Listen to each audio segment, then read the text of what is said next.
At this moment, Xia Wanyu's chest felt like it was being blocked by something, and it hurt so much to even breathe. In his previous life, Li Guangcai was the #1 rich merchant, but he was still being oppressed by another mysterious merchant. In his previous life, not long after getting married, this mysterious merchant suddenly disappeared without a trace. Li Guangcai used forceful means to seize all the assets that the mysterious merchant left behind, rising to become the #1 rich merchant in the capital, and at the same time becoming Chu Muxian's strongest supporter. In this life, Xia Wanyu would definitely not let things develop to that point. "What are you thinking about that you're so lost in thought?" Xia Wanyu called out and shook her, causing Xia Wanyu to suddenly wake up. "Nothing, I'm just happy for you." Xia Wanyu pointed at the pile of gifts that were still piled up in front of her and asked, "Can I keep these in my private warehouse?" Xia Wanyu originally wanted to agree, but was glared at by Su Muxian, and immediately changed her tone. "No need, you can keep it, we are all family, why do we need to differentiate?" As soon as Xia Wanyu finished speaking, Su Muxian immediately smiled meaningfully. "That's right, this gift is not to marry Xia Wanyu, but to please the entire Xia mansion." After the gifts were delivered, Xia Wanyu and Su Muxian were considered engaged. But instead of leaving, Su Muxian leisurely sat down to enjoy tea, not in the least bit in a hurry. Xie Jing, who had always been busy with military affairs, was anxious when he saw this, but it was inconvenient to chase the guest away. He could only find an excuse to mention the case that Li Si was handling, hoping that Su Muxian would leave soon to work. However, Su Muxian leisurely put down his teacup and slowly replied, "Is there any case more important than Xia Wanyu's sister's marriage?" Knowing that Chu Muxian was hinting that he wanted to go to the military camp to gain prestige, Xie Jing could only reluctantly agree to take him.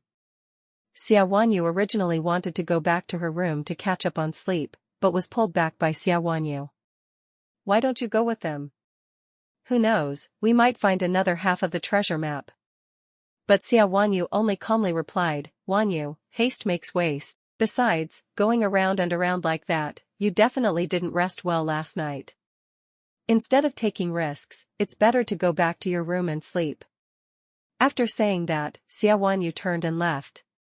When night came, Xia Wanyu changed into her night clothes, preparing to secretly investigate with Su Shouran. As soon as she climbed over the wall into Xia Wanyu's yard, Su Shouran took out a few pieces of cake from her sleeve. Xia Wanyu was very hungry at the moment, and as soon as she saw it, she immediately grabbed it to eat, but she choked in her haste. "Slow down a bit, if you choke on it, how can you act?" Chu Tu ran, patted her back to help her breathe, then handed her a small bottle of water. "You brought water too?" Xia Wanyu smiled in surprise. Chu Tu ran nodded and said softly, "I know you often skip meals, this time you probably didn't have time to eat. So I prepared it." Xia Wanyu heard this, and felt both touched and guilty. She didn't say anything more, just stepped forward and hugged Chu Tu Ran. "Ah Ran, I'm fine. Don't worry too much, whether or not there are bodyguards following you doesn't matter." In her previous life, Chu Muxian always appeared noble and upright, but in the end, he used excuses like "for the people and the country" to take advantage of the Xia mansion to seize power. This time, she definitely wouldn't let herself be blinded like before. Tu Ran was hugged until she was stunned, then a sweet feeling spread throughout her body, flowing into every vein. Xia Wanyu couldn't help it either. It felt like a light electric current was running through her heart, tingling and itching, so happy that her head was a little dizzy. Su Shouran's hands trembled, she wrapped around Xia Wanyu's back, and softly said, "Ah you, thank you for letting me protect you." Hearing this, Xia Wanyu's eyes immediately turned red. It turned out that in her previous life, this person was willing to sacrifice everything for her, not expecting anything in return. Xia Wanyu replied, "Ah Ran, I will also protect you." In this life, she would definitely not let Ah Ran suffer alone, and end up sacrificing herself in pain. Su Shouran heard this, and hugged Xia Wanyu even tighter. The feeling of losing and then finding again made his heart tremble intensely, unable to calm down for a moment. However, remembering the important matter at hand, the two suppressed their emotions, quickly returning to a state of clarity, and continued to watch. A moment later, Xia Wanyu walked out of the room. This time, Xiaowaner and Chu Xiaoran did not follow directly, but instead signaled the secret guards to split into two groups. One group followed silently, the other group went to crowded areas at night, and waited in ambush. After analyzing the situation, they realized that Xiaowaner was very likely to come out from the central area of the night market, so they decided to take a gamble and directly went there to ambush. Unexpectedly, their guess was correct, and indeed, they encountered Xiaowaner here. This area led to a small forest, with dense trees, and almost every tree had a few bushes surrounding it, making it very suitable for hiding. When Xiaowaner went deep into the forest, Xiaowaner and Chu Xiaoran once again lost track of them. I didn't expect Xiao Su to have practiced the art of hiding to such a high level. Xiao Wanyu sighed, admitting that this was indeed a formidable opponent. It was thanks to this hidden ability that Xiao Wanyu was able to determine that the opponent was Xiao Su, without a doubt. Hidden techniques are a special type of martial art, not everyone can master it, especially to such a level of perfection. Chu Tunim analyzed, perhaps because her younger sister is nearby, that's why Xiao Su is so vigilant. We can't act rashly here, otherwise we'll startle the snake. Xiao Wandu nodded, if we can find a loophole in his hidden techniques, it will be easier to deal with Xiao Su. Chu Tunim replied, I've heard that hidden techniques have some weaknesses. I sent people to Dongdu to learn hidden techniques before, they just returned not long ago. When they arrive, we'll have another chance. Xiao Wandu encouraged, that's good. The two of them waited silently in the bushes for 2 hours, and finally saw Xiao Su return. When he passed by them, they quickly used their energy to conceal their breath. Xiao Su didn't seem to notice anything unusual, just drew the sword from his waist, quietly leaning against a tree. Xiao Wanyu and Chu Xiaoran were extremely tense, their hands unconsciously placed on the hilts of their swords, ready to deal with it. Even if they could defeat Xiao Su, following his trail to find Xiaowaner was more important, they couldn't let him escape again. Suddenly, a miserable cat's cry rang out in the forest, then fell into silence again. Xiao Su immediately left. After a while, Xiao Wanyu and Chu Xiaoran crawled out from the bushes, breathing a sigh of relief. Beside them, a cat was chopped into pieces, its eyes still wide open, looking extremely terrifying. Xiao Wanyu bent down, clasped her hands in front of the cat's corpse, silently said her thanks, then quickly returned to the general's mansion with Chu Xiaoran. Before leaving, Chu Xiaoran instructed, I will send someone to investigate this forest. During the waiting period, you absolutely must not act alone. Xiao Wanyu replied, rest assured, it concerns my sister's life, I will not act rashly.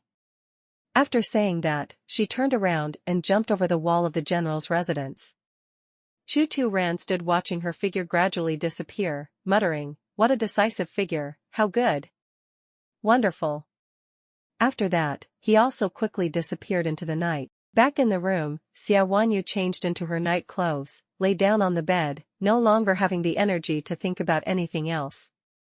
But suddenly, a voice called out from outside, Sister, it's me, I need your help with something. Feeling a bit awkward, in a hurry she could only call out loudly, Sister, there's something urgent.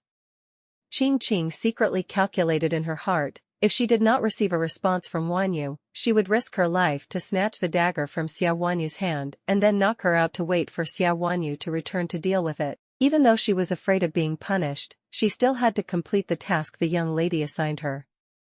Fortunately, at the crucial moment, Xiao Wanyu's voice rang out, Qing, just let her go. Qing then stepped aside, bowing to Xiao Wanyu. Xiao Wanyu glanced at Qing, secretly cursing in her heart, this little girl, I have to think of a way to get rid of her, she's really too much of a bother.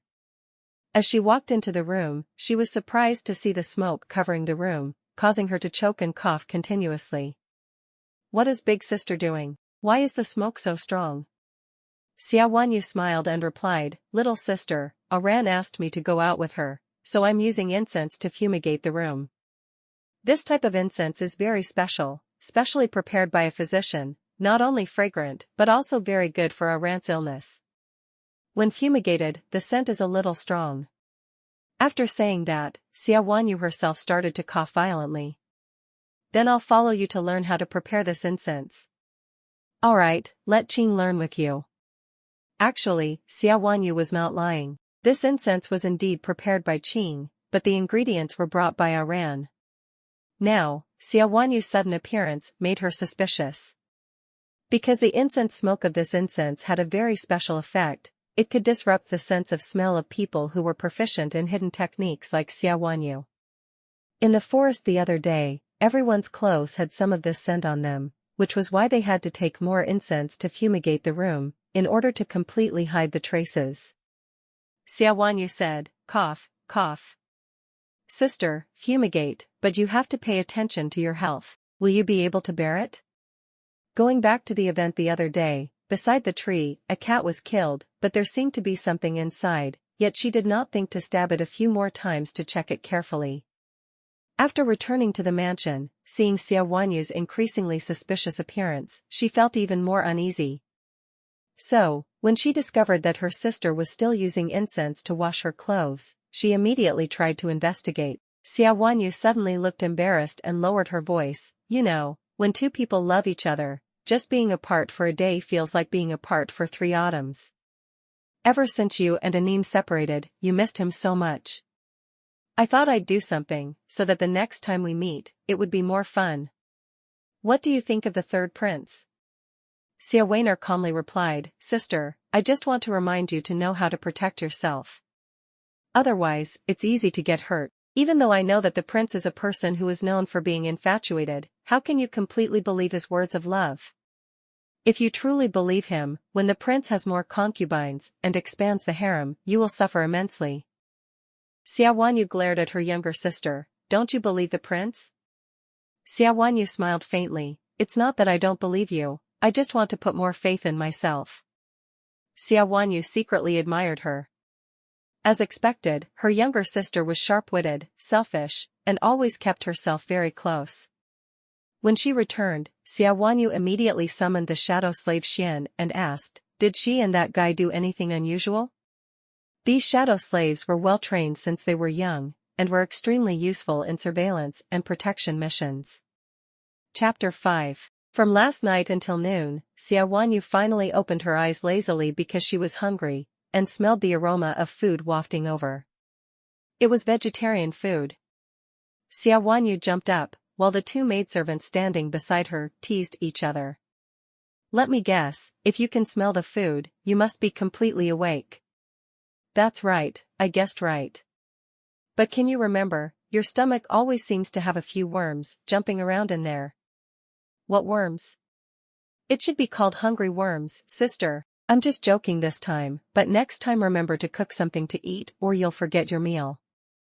The 2 of them continued to joke around like that, making the atmosphere in the room even warmer. Xia Wanyu looked at them for a while, recalling the suffering she had gone through in her previous life, suddenly feeling how precious this moment was. The maid Qingxiang brought a tray of food over at this moment, helping her wash her face while carefully saying, Miss, the prince is very sincere to you. You don't know, this morning he even brought vegetarian food to you on time. Xia Wanyu laughed after hearing this. What?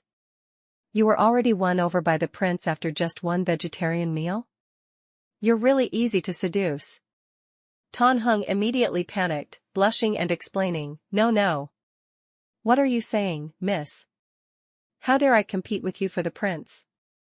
I absolutely did not mean that. Alright, I was just joking. I will keep the title of fragrant flower for you. Only then did Tan Heng feel relieved and smiled. Then she said, But to be honest, from the time we met until now, the prince has been very special to you. Miss, you deserve to be treated so well. Xia Wanyu heard this and only smiled without replying. After lunch, she prepared to go see So Tunim. He had already prepared the horse and was waiting outside the gate. As soon as she got on the horse, Xia Wanyu saw So Tunim holding a small box made of sandalwood, exquisitely carved, and handing it to her. This box is so beautiful. I really like it. The outside is like that, try opening it and see if the inside is even more beautiful.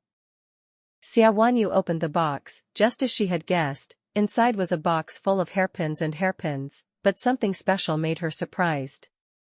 Picking up a hairpin, she discovered that it was not only a piece of jewelry, but also a perfect disguise weapon. Su Tu-ran looked at her with an expectant gaze, her voice warm. Do you like it? I like it very much. Thank you very much, Anim.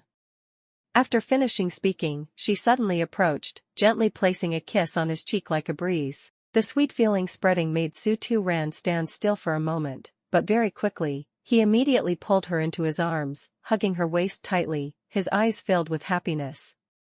Looking at her plump and seductive lips, Su Tu-ran could not control himself, his heart felt like a drum was beating rapidly.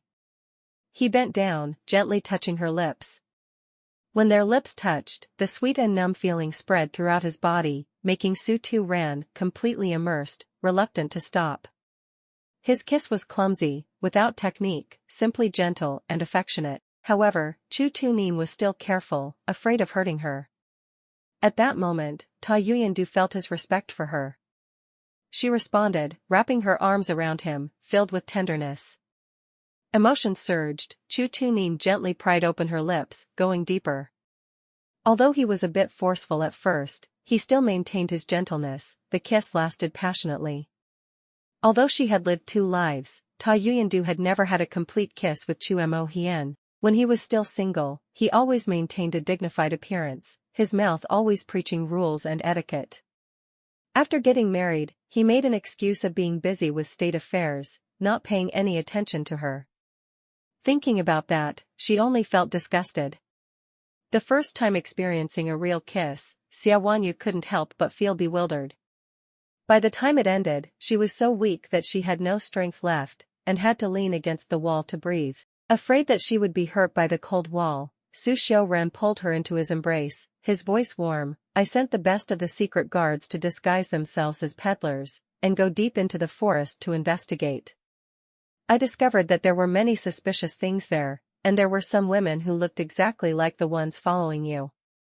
But they were very vigilant, and the secret guards didn't dare to get too close. If we can find Xia Wanyu today, we will immediately save her. Xia Wanyu gritted her teeth, worried. You has begun to suspect. If this continues, I'm afraid she will go crazy and kill my sister. I'm prepared. But first, I have to let the secret guards investigate the situation inside clearly. If you're not sure, rash actions will only cause more trouble. Xia Wanyu understood that the analysis was correct, but thinking about her sister's suffering, her heart felt like it was on fire. Chu Tu-ran patted her back to comfort her. Adieu, don't worry. I promise to bring your sister back safely. Xia Wanyu replied softly, her voice slightly choked. Where should we go now? How about a walk in the suburbs? I've already booked a tea house. Okay, that sounds good.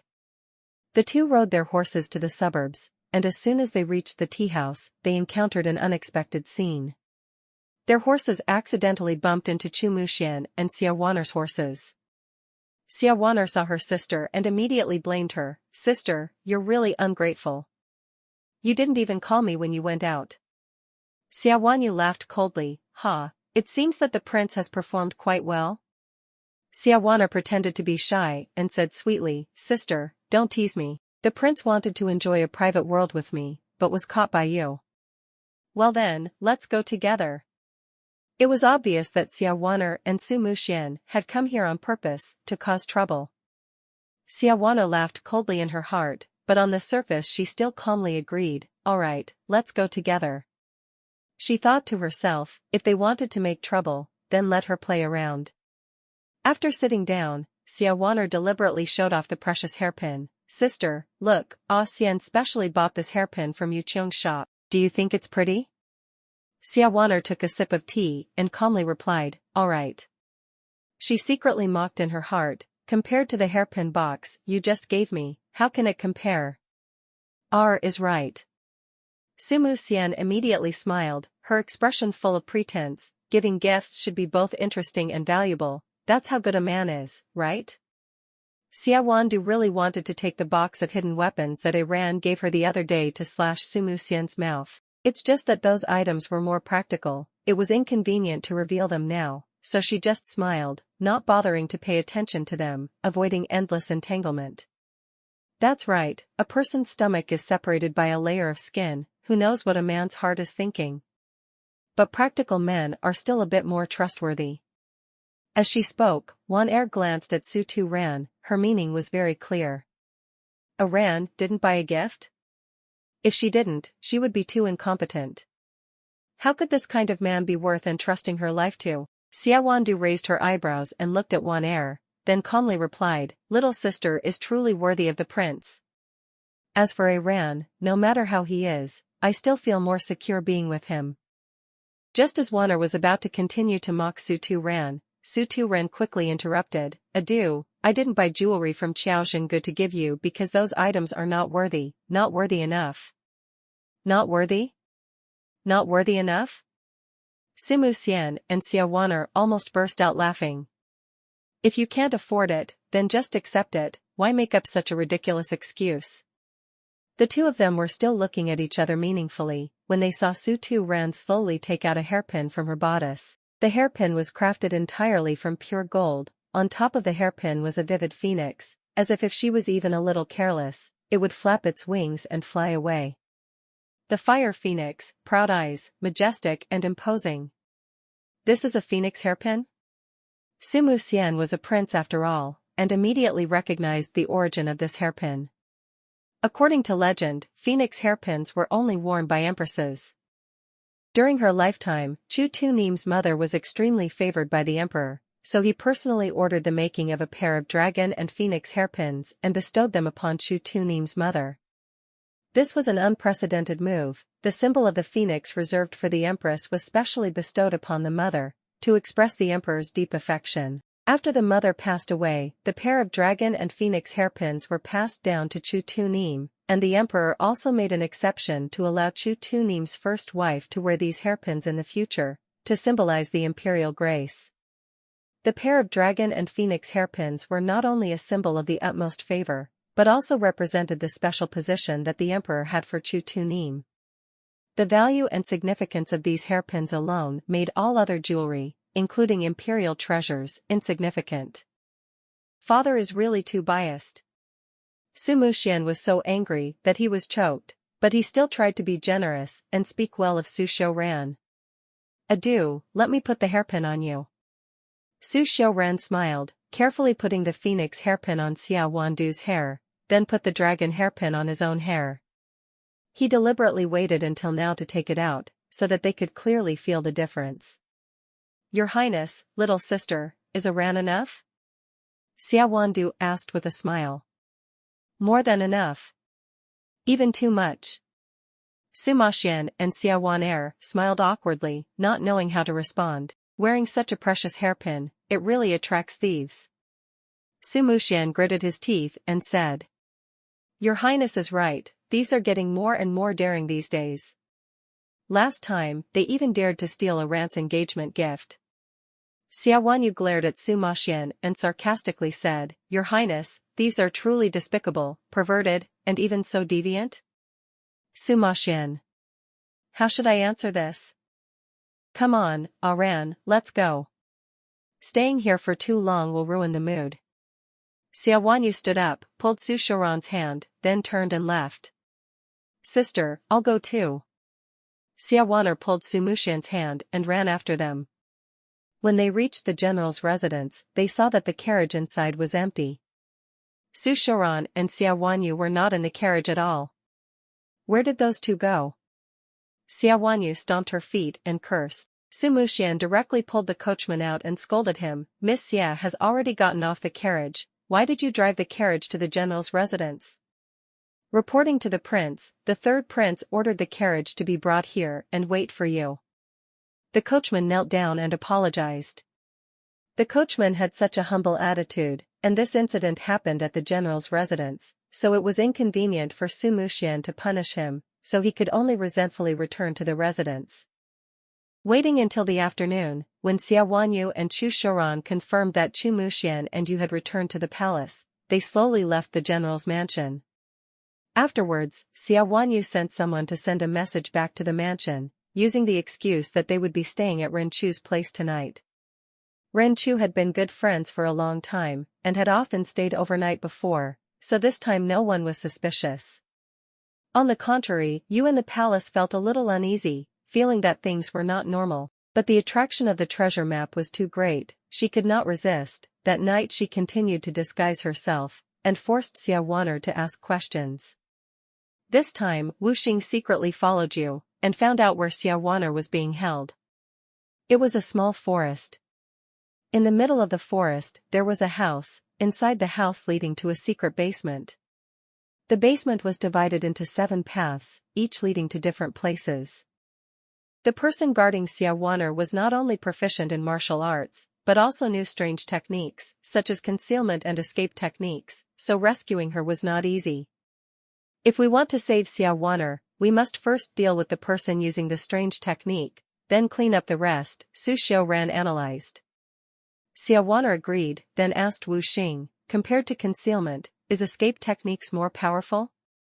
It depends on the practitioner, Wu Xing replied. According to observations, the person who knows this escape technique is probably a bit stronger, but it can still be dealt with. The person using the transformation technique is not worth worrying about, Xia Wan'er said. It's just a trick. If we encounter one, we just need to rely on our martial arts to be stronger than the opponent, and fight quickly and cleanly. That's right. Chu Xiaoran nodded. We should split into 2 groups. One group will guard the secret door, the other group will attack the house directly to distract. The leader will definitely guard Wan'er. If not careful, he might harm her, then there will be no way back. What if I disguise myself as you and pretend to enter first? Xia Wan'er suggested.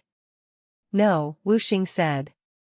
Jade seems to have a secret signal, we don't know exactly, it's easy to be exposed.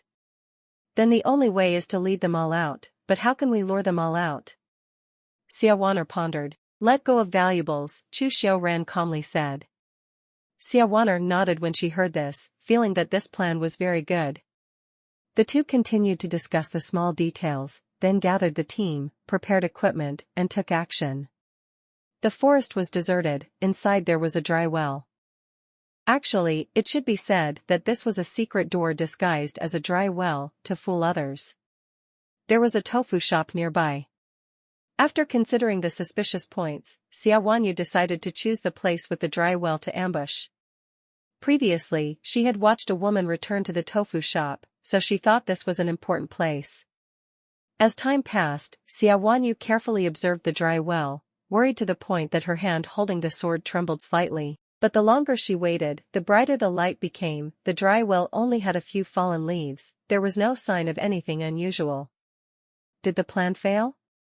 When the sun rose high, the dazzling light made Xia Wanyu a little disappointed. But at that moment, Su Xiaoran received a secret signal, the person has been saved. Xia Wanyu stood up, almost falling because of the forceful movement. Fortunately Su Xiaoran supported her. We're saved, let's go back quickly.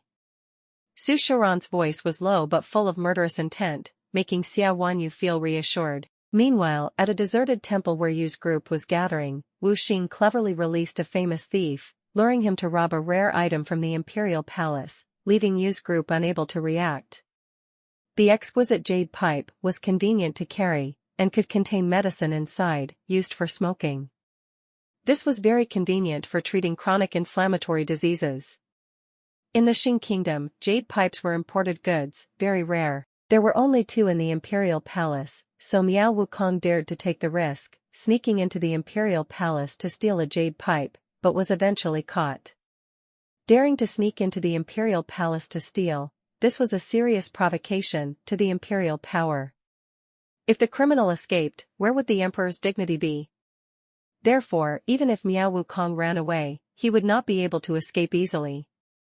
As Li Siqing, how could Chu Muxian forgive this, so he personally led troops to capture him that very night. Li Si, the Ministry of Justice, the Patrol Army, the Jingzhou Prefecture, almost all the military forces were mobilized. A total of thousands of people chased Miao Wukong to a forest. Chu Muxian divided the soldiers into small groups, and at the same time, carefully searched everywhere. The soldiers chasing the prisoner created a lot of pressure, making it impossible for Yu's group to kill Wan'er. However, they were afraid of being discovered, so they took Wan'er through a secret passage to temporarily hide. Xia Wanyu and Chu Turan led the secret guards, dividing into groups to guard each secret passage, waiting for the right moment. They predicted that the person who took Wan'er away might be someone who used the technique of earth diving. Therefore, at each secret passage, they had set up a silk net. As soon as they saw the enemy, they would immediately use the net to capture him. After capturing him, the divine arrow would shoot an anesthetic arrow at the person who used the technique of earth diving. As long as he was defeated, Wan'er would be saved. The incident happened as expected, they were successful. But, Aran, Li Si was guarding so strictly, how could you secretly let Miao Wukong out? Xia Wanyu asked. Chu Turan, with the status of a prince, but letting a criminal out, was not an easy thing. Guess what? Chu Junran smiled mysteriously, not answering directly. Is it because of the emperor's help? Xia Wanyu thought for a while and guessed the answer. In the palace, besides the emperor, who else is capable of using this method? Not only that, the emperor also put pressure on Chu Muxian, thanks to which our plan was carried out so smoothly. Chu Turan added. Then I must personally enter the palace, to thank the emperor. Xia Wandu said. The emperor really favors Chu Turan very much, so he is also willing to help him out. The emperor is waiting to see you. Chu Turan said softly, as if afraid of startling her. After you finish bathing, I will bring you to the palace to see him. Because I am not sure if you are mentally prepared, I do not dare to promise in advance, nor am I in a hurry to issue an edict to summon you to the palace. Xia Wandu smiled. I have entered the palace to see the emperor a few times with my parents. He is very friendly. It seems that there is no need for any special preparations, right? This time is different. This time you entered the palace to see your father-in-law. Father-in-law? The emperor? Xia Wanyu muttered it twice in her head before she realized what he meant. Logically, what he said was correct, but no matter how you listened to it, it sounded a bit funny. Seeing Xia Wanyu was embarrassed, Chu Xiaoran burst out laughing. Do you think I'm too ugly? What does it matter if I'm ugly? You're still the most beautiful person in my eyes. Princess, please go. The old wet nurse finished speaking, leading Xia Wanyu inside. Chu Xiaoran was a man, so of course it was inconvenient to go together, so she could only wait in the courtyard. Once inside, Xia Wanyu was blocked by a screen. In front of the screen, there were two maids with their hair in a bun, wearing peach dresses, standing guard. Kneel down and pay respect to the princess. The old wet nurse called two maids forward to pay their respects. The two maids heard this, their expressions were a little tense, immediately stepping forward to kneel down, kowtowing to Xia Wanyu. Greetings to the princess. Stand up, how is the situation inside? Xia Wanyu asked. At this moment, it seemed like everyone in the mansion called her princess, so she didn't want to correct her. Return to princess, the great physician is examining the young lady. A maid's voice was as clear as the sound of silver bells. This great physician was specially invited by the prince. The maid beside her added another sentence. Aran was truly a thoughtful and meticulous person. The younger sister had suffered enough torture from being imprisoned, and I'm afraid her body had many hidden injuries. Inviting a great physician was indeed the right choice. Xia Wanyu only felt her heart ache, and without saying anything more, she stood waiting in front of the screen. About a moment later, a female doctor wearing a coarse cloth dress, carrying a medicine box on her back, with thick eyebrows and a plump figure, walked out from behind the screen. Doctor, how is my younger sister's condition? Xia Wanyu looked at the female doctor worriedly and asked. The female doctor sighed, poor thing. The young lady has suffered too much. The external injuries are not serious, but the internal injuries have been severely damaged. It seems that she had been pregnant several times, but she was beaten to the point of miscarriage or forced to have an abortion. In short, that period of time was extremely harsh. Not only did her body now lose the ability to reproduce, but even living a normal married life was difficult. Truly extremely pitiful. Those beasts deserve to be locked up in a dark dungeon forever. Xia Wanyu heard this, her heart tightened, feeling dizzy, fortunately someone caught her in time, otherwise she would have collapsed. Yu's cruel behavior was unforgivable. Just because she witnessed her mother being humiliated to death, Nok tortured women in an unimaginably cruel way. In her previous life, Nok had forced young girls to eat their own kind, then let the soldiers humiliate them to death. Even her mother, before being escorted to the execution ground, was imprisoned and humiliated by Nok to the point that her body was not intact. Now, even her younger sister was being brutally tortured by Nok. Compared to her previous life, her younger sister had to endure even more. It was too cruel. Nok. How should she torture him to resolve this hatred? Princess, are you okay? The wet nurse approached and asked worriedly. Xia Wanyu took a deep breath, trying to calm herself down, shaking her head at the wet nurse. I'm fine. After saying that, she stepped inside the screen. As she got closer, Xia Wanyu's steps became heavier and heavier. Seeing the figure in front of her, she only felt as if her legs were tied with two large rocks, making it difficult for her to walk. Xia Wanyu was originally her twin sister, excellent in everything, with a beauty that could topple kingdoms and kingdoms, once called the #1 talented woman in the capital, making many young masters infatuated. But now, Xia Wanyu only saw a skinny figure, a hunched back, sparse hair, curled up on the bed, completely lacking the appearance of the famous talented woman of the past. Who is it? Perhaps sensing the approach, Xia Wanyu suddenly turned around, her eyes filled with fear. Xia Wanyu was now so skinny that she was only skin and bones. Her face was gaunt, her chin was as sharp as the tip of a brush, her eyes were sunken, filled with terror and pain. Sister. It's me. It's me. Xia Wanyu's tears flowed like a broken dam, unable to hold back. Sister? Sister? Xia Wanyu widened her eyes, staring at Xia Wanyu for a long time, finally realizing, tremblingly reaching out her hand towards her, crying out, Sister! Sister, you finally came to save me. Xia Wanyu couldn't hold back anymore, rushing forward to hug Xia Wanyu tightly, the two sisters hugged each other and cried. 2 lifetimes, finally seeing their sister again. Finally reunited. I'm sorry, it's my fault, I couldn't protect you. I'm sorry. I'm sorry. After 2 lifetimes, Xia Wanyu was finally able to say the regretful, remorseful words in her heart. Xia Wanyu couldn't cry out loud, she could only shake her head vigorously, showing that she didn't blame her sister. After a long while, the two sisters gradually calmed down. Sister, those bastards are too much.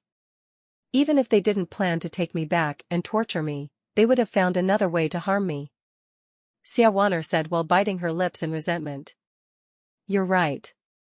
We sisters, if they don't choose the strongest one, they will definitely find another way to capture you. Xia Wanyu replied, trying to reassure her. It was difficult to escape this calamity, it was difficult to meet again, we must live well. Sister is right, we have suffered so much, we must live well in the future to make up for it. Xia Wanyu replied, that's right, it has to be like that. Xia Wanyu smiled lightly. The two sisters talked for a few more sentences, but because Xia Wanyu was seriously injured and mentally exhausted, Xia Wanyu advised her to rest. Just as Xia Wanyu was about to leave, she was pulled back by Xia Wanyu, her eyes filled with fear. Xia Wanyu held her sister's hand, gently comforting her, don't worry. This is the prince's mansion, no one dares to do anything to us here. Wangya is really the one who saved you? Xia Wanyu asked hesitantly, her voice still trembling slightly. Yes, he is your brother-in-law. Xia Wanyu smiled gently. Wanyu, what are you afraid of? I will stay here with you for a while longer, but I can't stay long. Yu is still in the general's mansion, I'm worried about mother, then take me back to the mansion to meet my parents and brothers, I have to turn Yu's face right away. Xia Wanyu quickly interrupted. Xia Wanyu shook her head, I'm still too weak, I have to heal my injuries well first. Right now, Xia Wanyu was so emaciated that she no longer had any trace of the elegant young lady she once was, her strength was not as good as Yu's, if she returned, she was afraid she wouldn't be able to fight. Xia Wanyu understood her situation, so she replied, all right, you're right. I will heal my injuries for a while longer, then we will return. Anyway, I have already overcome the greatest hardships, there is nothing to fear now. After speaking, Xia Wanyu gently closed her eyes. Xia Wanyu pulled the blanket over her younger sister and left. When she reached the yard, Xia Wanyu was surprised to see Su Tu-ran still standing there waiting. A feeling of pity suddenly rose in her heart. "Ran, are you stupid? Why don't you wait in the hallway? I'm afraid you'll get tired, so I'll stand here for peace of mind." Su Tu-ran replied, her eyes filled with affection. "Ran, little sister has to stay here to recuperate, I can't take her home right away. I can only trouble the prince's mansion to take care of her more." Xia Wanyu said. Su Tu-ran was a prince, with the highest power, and was favored by the emperor, so even if they forced her into the mansion, no one would dare to rush in to look for her. "Alright, it doesn't matter how long it takes." Su Tu-ran nodded without hesitation. "Really? I just said I would take care of my little sister for the rest of my life." Xia Wanyu laughed teasingly. "If I want to take care of her, then I will, we don't lack anything." Su Tu-ran smiled gently. In the previous life, she couldn't protect Adu. In this life, she finally saved her younger sister. The tragic ending of the Xie family must be changed. Adu will definitely have a happy ending. Xia Wanyu raised her head, trying to hold back her tears. When she regained her composure, she was much stronger. "Ran, where is that guy now?" "In prison." Sua Shiran finished speaking, then pulled Xia Wanyu's hand, and walked with her to the prison. Every prison had its own detention area, and large mansions would often have secret rooms.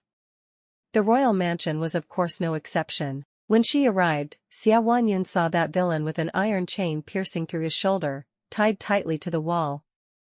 Xia Wanyu picked up the whip, and hit him hard. "I ask you, what did you do to my younger sister?" "Ha ha ha. What? You're asking me if I slept with her? Ha ha ha." He laughed wildly. "That slut, I play with her every day until she's exhausted. Try counting how many times." At first, there was still some vitality, but later it was rotten, so disgusting. Eh. Before she could finish speaking, Xia Wanyu had already stabbed him straight in the eye with a knife. The other guy screamed miserably, blood flowing from his eye sockets into his mouth. Not bothering to pay any more attention, she turned to Su Ran, her eyes filled with hatred. "Help me. Use any punishment, make every person who harmed my sister pay." "Okay." Su Ran nodded, immediately calling the person in charge of the punishment. "I want to personally see them receive their punishment." Xia Wanyu was determined. "Okay, I will be by your side." Su Ran helped her to the long chair to sit, then ordered, "Begin." On the other side, Yu was very hurried, ordering Jin Ping to distract her and change her clothes, secretly leaving the general's residence, then quickly getting on her horse and galloping straight to the palace. On the way, Yu had another thought, suddenly turned the horse and went to the duke's mansion to meet Renchu. Renchu said, "Wanyu? What a coincidence, they just left and returned to the general's mansion." "Ah? What a coincidence." Xia Wanyu originally wanted to prepare a reason, asking Renchu if Wanyu had really gone to the duke's mansion, but before she could ask, Renchu had already left. Xia Wanyu didn't have time to think of anything else at this time, hurriedly ordered the horse to gallop, heading straight for the palace. At the same time, Renchu was sitting on the horse, muttering to himself, "What exactly is going on? Wanyu lied? Why did she stay at the duke's mansion yesterday? And Wanyu actually asked about this today. If Wanyu also stayed there overnight, why didn't the general's mansion ask anything? What is it?" Renchu was a little worried, but thought that maybe she didn't need any help. "You finally arrived at the palace and met Chu Muxian. Why are you in such a hurry to see me?" Chu Muxian asked, yawning and looking at Yu. "Your Highness, did you catch any criminals yesterday? Why do you need your Highness to personally lead you to arrest people at night?" Yu asked while observing him, hoping to find some clue. "Don't mention it." Chu Muxian sat down on the chair, grumbled for a moment, then suddenly realized, his eyes turned to Yu, and asked, What does it have to do with anything? Haha, Your Highness, what do you mean by that? Yu smiled and replied. Your Highness, was Wana really caught? Fuck. Chu Mushan sat down on the chair in frustration, and asked irritably, Are you asking me to tell you everything? Why are you asking that? Yu replied, Just want to confirm, did Wana meet someone yesterday? Could it be that Su Mushan is plotting something? After a while, Su Mushan looked at Yu, then suddenly asked, Are you suspecting that I captured Wana? So getting the treasure map was really just a trap to lure Wana out? Yu hurriedly said. If that's the case, then the surveillance has really reached a sophisticated level. It definitely won't be easy to detect. Su Mushan gritted his teeth. I understand, but why was I fooled like that? It's obvious that someone wants to pretend to fool us. Su Mushan suddenly understood something, turned back and said to Yu, Where is that treasure map? We need to get it immediately. Not enough yet. Yu replied. Su Mushan was impatient, so Yu immediately took out the treasure map and gave it to Su Mushan. Chu Mushan shook and took it, looking worried and confused. Finally, he got angry, tightened his grip on Yu's neck and sternly warned, Wana has really met someone? What else is there to hide? Yu calmly replied, Your Highness, whatever you plan, I hope you can help me. Chu Mushan let go of Yu and ordered the soldiers to search for Wana immediately. Then don't even think about fighting internally. Now is not the time. Chu Mushan scolded and pulled Yu out. Chapter 6. After Yu returned to the palace, he saw everyone gathered in the front hall. Xia Wanyu came closer and whispered something into Yu's ear, only to see Yu's face change. You liar. Yu was so angry that he couldn't help but shout, The official daughter of the general's mansion is not yet clear, and you dare to fabricate these dirty stories to defame me? Yu, could it be that I said something wrong? Xia Wanyu stood up, her face full of complacency, and continued to speak, Your identity, just now, father has investigated very clearly. In fact, your mother had an illicit relationship with Li Hu, father's close brother. Because of that, your father was betrayed by his wife and best friend, leading to his personality becoming cold and harsh. You're a liar. You're lying. Yu was so angry that he couldn't control himself, his emotions began to lose control. Xia Wanyu ignored the protests, and continued to tell, The day your mother was humiliated by the soldiers, it was all because of Li Hu's instigation. He took advantage of the time when your mother was having a secret relationship with him, and was caught by his drunken comrades. Afraid that the matter would be exposed and that everyone would look down on him, Li Hu made up a lie that your father was a traitor, and your mother was sent to the military camp to work as a prostitute. Those lies made the matter irreparable. The soldiers were already thirsty for love, and with the alcohol going to their heads, your mother was attacked by them one after another. Shut up. Nock screamed, her face full of pain and despair. Oh, actually the source of everything is your mother. If she wasn't involved with Li Ho then. Yu Yandu still didn't let go, continuing to let out sarcastic words, like sharp knives stabbing into Nock's heart. Don't say any more. Nock shouted as if she wanted to tear apart the humiliation, pulled out the sword from her waist and slashed straight at Yu Yandu. Li Thuan reacted quickly, using the sword to block Nock's attack. The two quickly exchanged a few moves in the blink of an eye. Both parents and older brother were stunned, standing there looking at Nock, surprised and asking, Yu Yan Ni? How do you know martial arts? This statement made Nock pause slightly, hesitating for a moment. Only you know clearly about your mother. Every time Li Hu tortured his mother, he did it at night. He thought she was too young to know anything, but in fact she saw everything.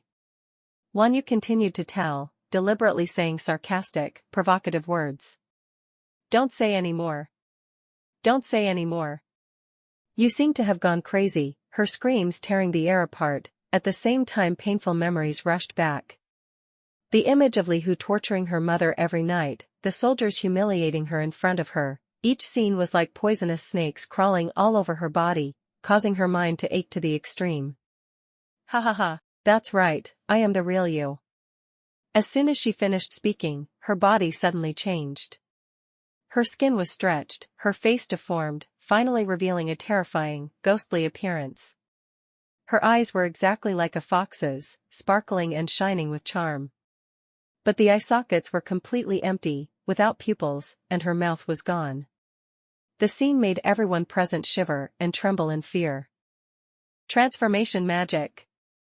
Wan Yin calmed down, used her energy to break the formation, and pointed her sword at her. Be careful of her eyes, this is a soul-stealing magic. Everyone immediately focused their internal energy, keeping their spirits up, not letting themselves be charmed. Very good. It seems you guys have some skills. But do you think you can defeat me with just that? You laughed, throwing out a smoke bomb. Black smoke spread throughout the room, obscuring everything, and dry coughs rang out continuously. Mom, where are you? Wandu shouted loudly, searching for her mother in the smoke. But she didn't receive a response, which made her heart suddenly turn cold. After that, she quickly took out a porcelain bottle, pulled out the cork, and placed it under her nose to take a breath. As soon as the medicine entered her body, her mind immediately became clear. This scene was caused by you creating a smokescreen to assist in performing the invisibility technique. She took out the medicine bottle and gave it to Yang Tong, Xie Jing, and Xie Xing to sniff, saying, "Father, elder brother, please protect mother. Leave you to me to deal with her." Yang Tong, Xie Jing, and Xie Xing glanced at Yu's figure and her strange martial arts, and finally nodded in agreement. Can you handle it alone? Yang Tong and Xie Jing both asked worriedly. Not just you, there's also the prince. As soon as Xia Wanyu finished speaking, she saw Chu Xiaoran quickly walk in, pulling her back to check if she was injured. Yang Tong and Xie Xing were about to salute, but Chu Xiaoran waved his hand to stop them. Aran, I'm fine, you guys quickly retreat. Xia Wanyu finished speaking and stepped forward. Wanyu, remember, no matter what, you must put your own safety first. Yang Tong gritted her teeth and instructed. Protecting the wives and daughters of his brothers is his responsibility, but protecting the safety of his own daughter is even more important. Yang Tong is definitely not the type of person who is stubborn. Let's go, protect Wanyu well. Su Xiaoran said coldly, but her voice exuded undeniable determination. Xia Wanyu nodded to her father and brothers, then entered the battle with Su Xiaoran. Xia Wanyu and Su Xiaoran then ordered the entire area to be locked down, preventing you from escaping. You relied on stealth techniques, taking advantage of her speed and surrounding terrain to dodge, and also used smoke bombs to assist her. She even had the ability to pass through walls and break through doors. However, when surrounded, every corner was sealed off, making it difficult for her to escape. At this moment, Yu and Wu Xing were fighting fiercely. Two figures continuously appeared and disappeared between the courtyards and the lake, weapons clashed, sparks flew, and blood splattered everywhere. Xia Wanyu and Su Xiaoran stood by the corridor watching the battle, surrounded by a long line of guards from the Xie family mansion.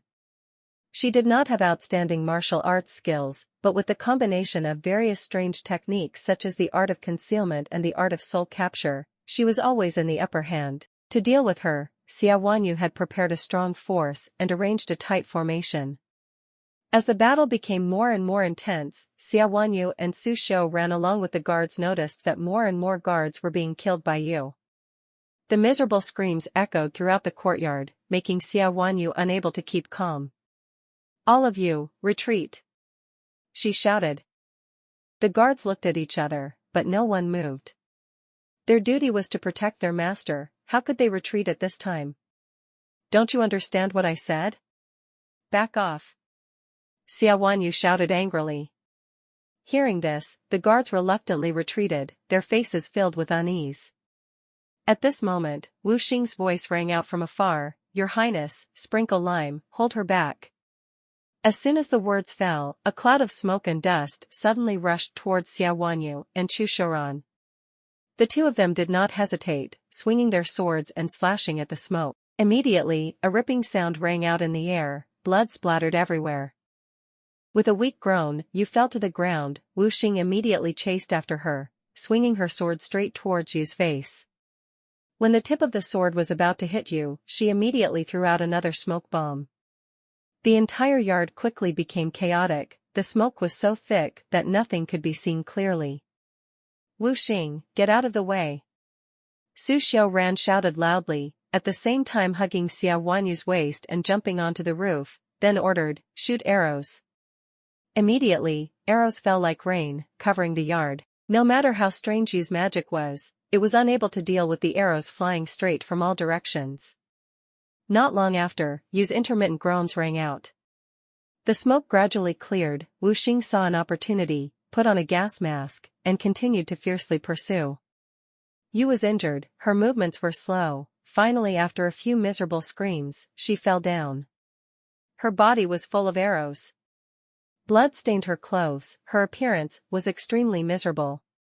Bohin rushed over like a hungry tiger, placing his sword on Nok's neck. Nok was about to take out a smoke bomb, but Ta Yuyandu and So Tunim quickly arrived, each with a sword pinning her two hands to the ground. Ha ha ha. Nok shouted and laughed, her laughter filled with pain. She said, that's right, I'm too arrogant, too proud. How long I planned, but you guys broke it so easily. Ha ha ha. You plotted to harm innocent people. Even if I was torn apart, I still couldn't clear all your crimes. I don't want to waste any more time with you. Now go to jail. Ta Yuyandu scolded angrily. Ha ha ha, are you scared? Afraid that you don't have enough strength, afraid that you can't escape, afraid that in the end you will all be killed by me, right? Nok laughed crazily. Forget it, no matter what you say, killing you still feels dirty. Ta Yuyandu pulled So Tunim back quickly, signaling him to order the arrows to be shot. A series of arrows were shot out. Whoosh, whoosh, whoosh, arrows pierced Yu's body one after another, turning her into a porcupine. Whether she wanted to use magic or escape, Yu would still die. At this moment, her eyes were wide open, her gaze was terrifyingly strange. Xia Wanyu carefully examined her and discovered that Yu's chest and throat were all hit by arrows. She couldn't feel her pulse, confirming that she was truly dead. To make sure there was no danger, she ordered, bring firewood here and burn the body. Only by grinding the bones into ashes can one feel at ease. A moment later, the soldiers brought dry wood, lit a fire, and prepared to throw Yu's body onto the fire. But at that moment, a strong wind suddenly blew up in the courtyard, and black smoke billowed everywhere, making it impossible for everyone to open their eyes. Xia Wanyu felt uneasy and shouted, protect the body. But unfortunately, when the smoke cleared, Yu's body had disappeared without a trace. Xia Wanyu scanned the scene. The guards and archers were still standing all over the city walls. The general's residence was also heavily guarded, but where did Xiao's body go? The arrows were so dense that there was no place to stick them, and yet she still escaped? Was you really dead? Su Turan said in a low voice, Invisible is also missing. He immediately ordered someone to lead Invisible back. Xia Wanyu had no choice but to wait for Invisible to return before she could find out the situation. In the chaos of the courtyard, she ordered it to be cleaned up, then went inside with Su Turan. When Xia Wanyu and Chu Shouran entered, Yang Tong, Xie Jing, and Xia Xing were already waiting, surrounding her to ask questions. Xia Wanyu patiently explained all their questions to them. I didn't expect that you would hate the general's residence to this extent, daring to kidnap Wan'er, and even pretending to infiltrate the residence. It's really... Xie Jing couldn't help but sigh in admiration. Do, take me to see Wan'er. Yang Tong was eager to see her daughter. Remembering the time when she had mistakenly recognized the enemy as her daughter, she felt extremely ashamed. Mother, Wan'er is being taken care of very well in the palace. It's just that her injuries are quite severe. She needs to rest now. Let's wait a little longer before leaving. Xia Wanyu reassured her mother. If she were to see with her own eyes how Wan'er had been injured, she was afraid that she would spend the rest of her life in torment and heartache. How was she injured? Yang Tong asked worriedly, her face showing pain. Xia Wanyu replied, she was beaten quite badly, with many broken bones, and she was starved, causing her stomach and intestines to be damaged, and her entire body was so thin that it was hard to recognize her. Mother, Wanyu doesn't want father and brother to see her in such a miserable state. Xia Wanyu had suffered so much when she was taken away, it was only natural that she would be injured. You is so vicious. Yang Tong sobbed, she doesn't dare to come back to see us? We are her relatives, no matter how she looks, we don't look down on her. I want to take care of Wanyu myself. Wanyu, take her back to the general's residence. Mother, please don't worry too much. Xia Wanyu comforted her, continuing to reassure her, right now, you has ruined Wanyu's reputation, if she returns now, she will be slandered everywhere. If that happens, won't all the good things in Wanyu's future be ruined? Mother, do you want her to live in shame and pain for the rest of her life? Therefore, Wanner's return to the mansion needs to be carefully considered. Xie Jing and Xie Xing both agreed with Xia Wanner's opinion. Xie Xing said, you has pretended to be Wanner and suffered criticism, we feel heartbroken, but mother, how can we let the real Wanner suffer like that? The matter of bringing Wanner back to the mansion really needs to be discussed carefully. Yang Tong also found it reasonable, but in her heart she felt sorry for her daughter, she could only fall into Xie Jing's arms and cry, not saying anything more. At this moment, Wu Xing returned. Your Highness, I am useless. Yu's body was taken away by a man. That person used a very powerful hidden technique, I was unable to catch up, and in the end let him escape. Wu Xing knelt before Su Xiaoran, admitting his guilt. Alright, I won't blame you. Su Xiaoran raised her hand, signaling Wu Xing to stand up and continue recounting the situation. Hearing Wu Xing speak, Xia Wanyu suddenly had a thought, Yu's master. At first, she thought that Yu's master was not in the capital, but now it seemed that she had miscalculated. Even though she had lived through 2 lifetimes, Xia Wanyu had never met Yu's master. Moreover, the other party was a master, in the vast sea of people, where could she find him? Did you see Yu come back to life? Xia Wanyu asked Wu Xing. Wu Xing replied, no, Yu was carried on the back of a man, looking completely motionless. That man was scolding and cursing, telling you to stop taking revenge, just following him and living a carefree life was enough. It was fine now, not even avenging her revenge and losing her life.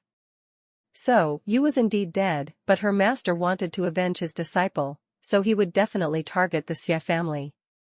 Yu's master was a formidable person, and his methods were also vicious, not to be taken lightly.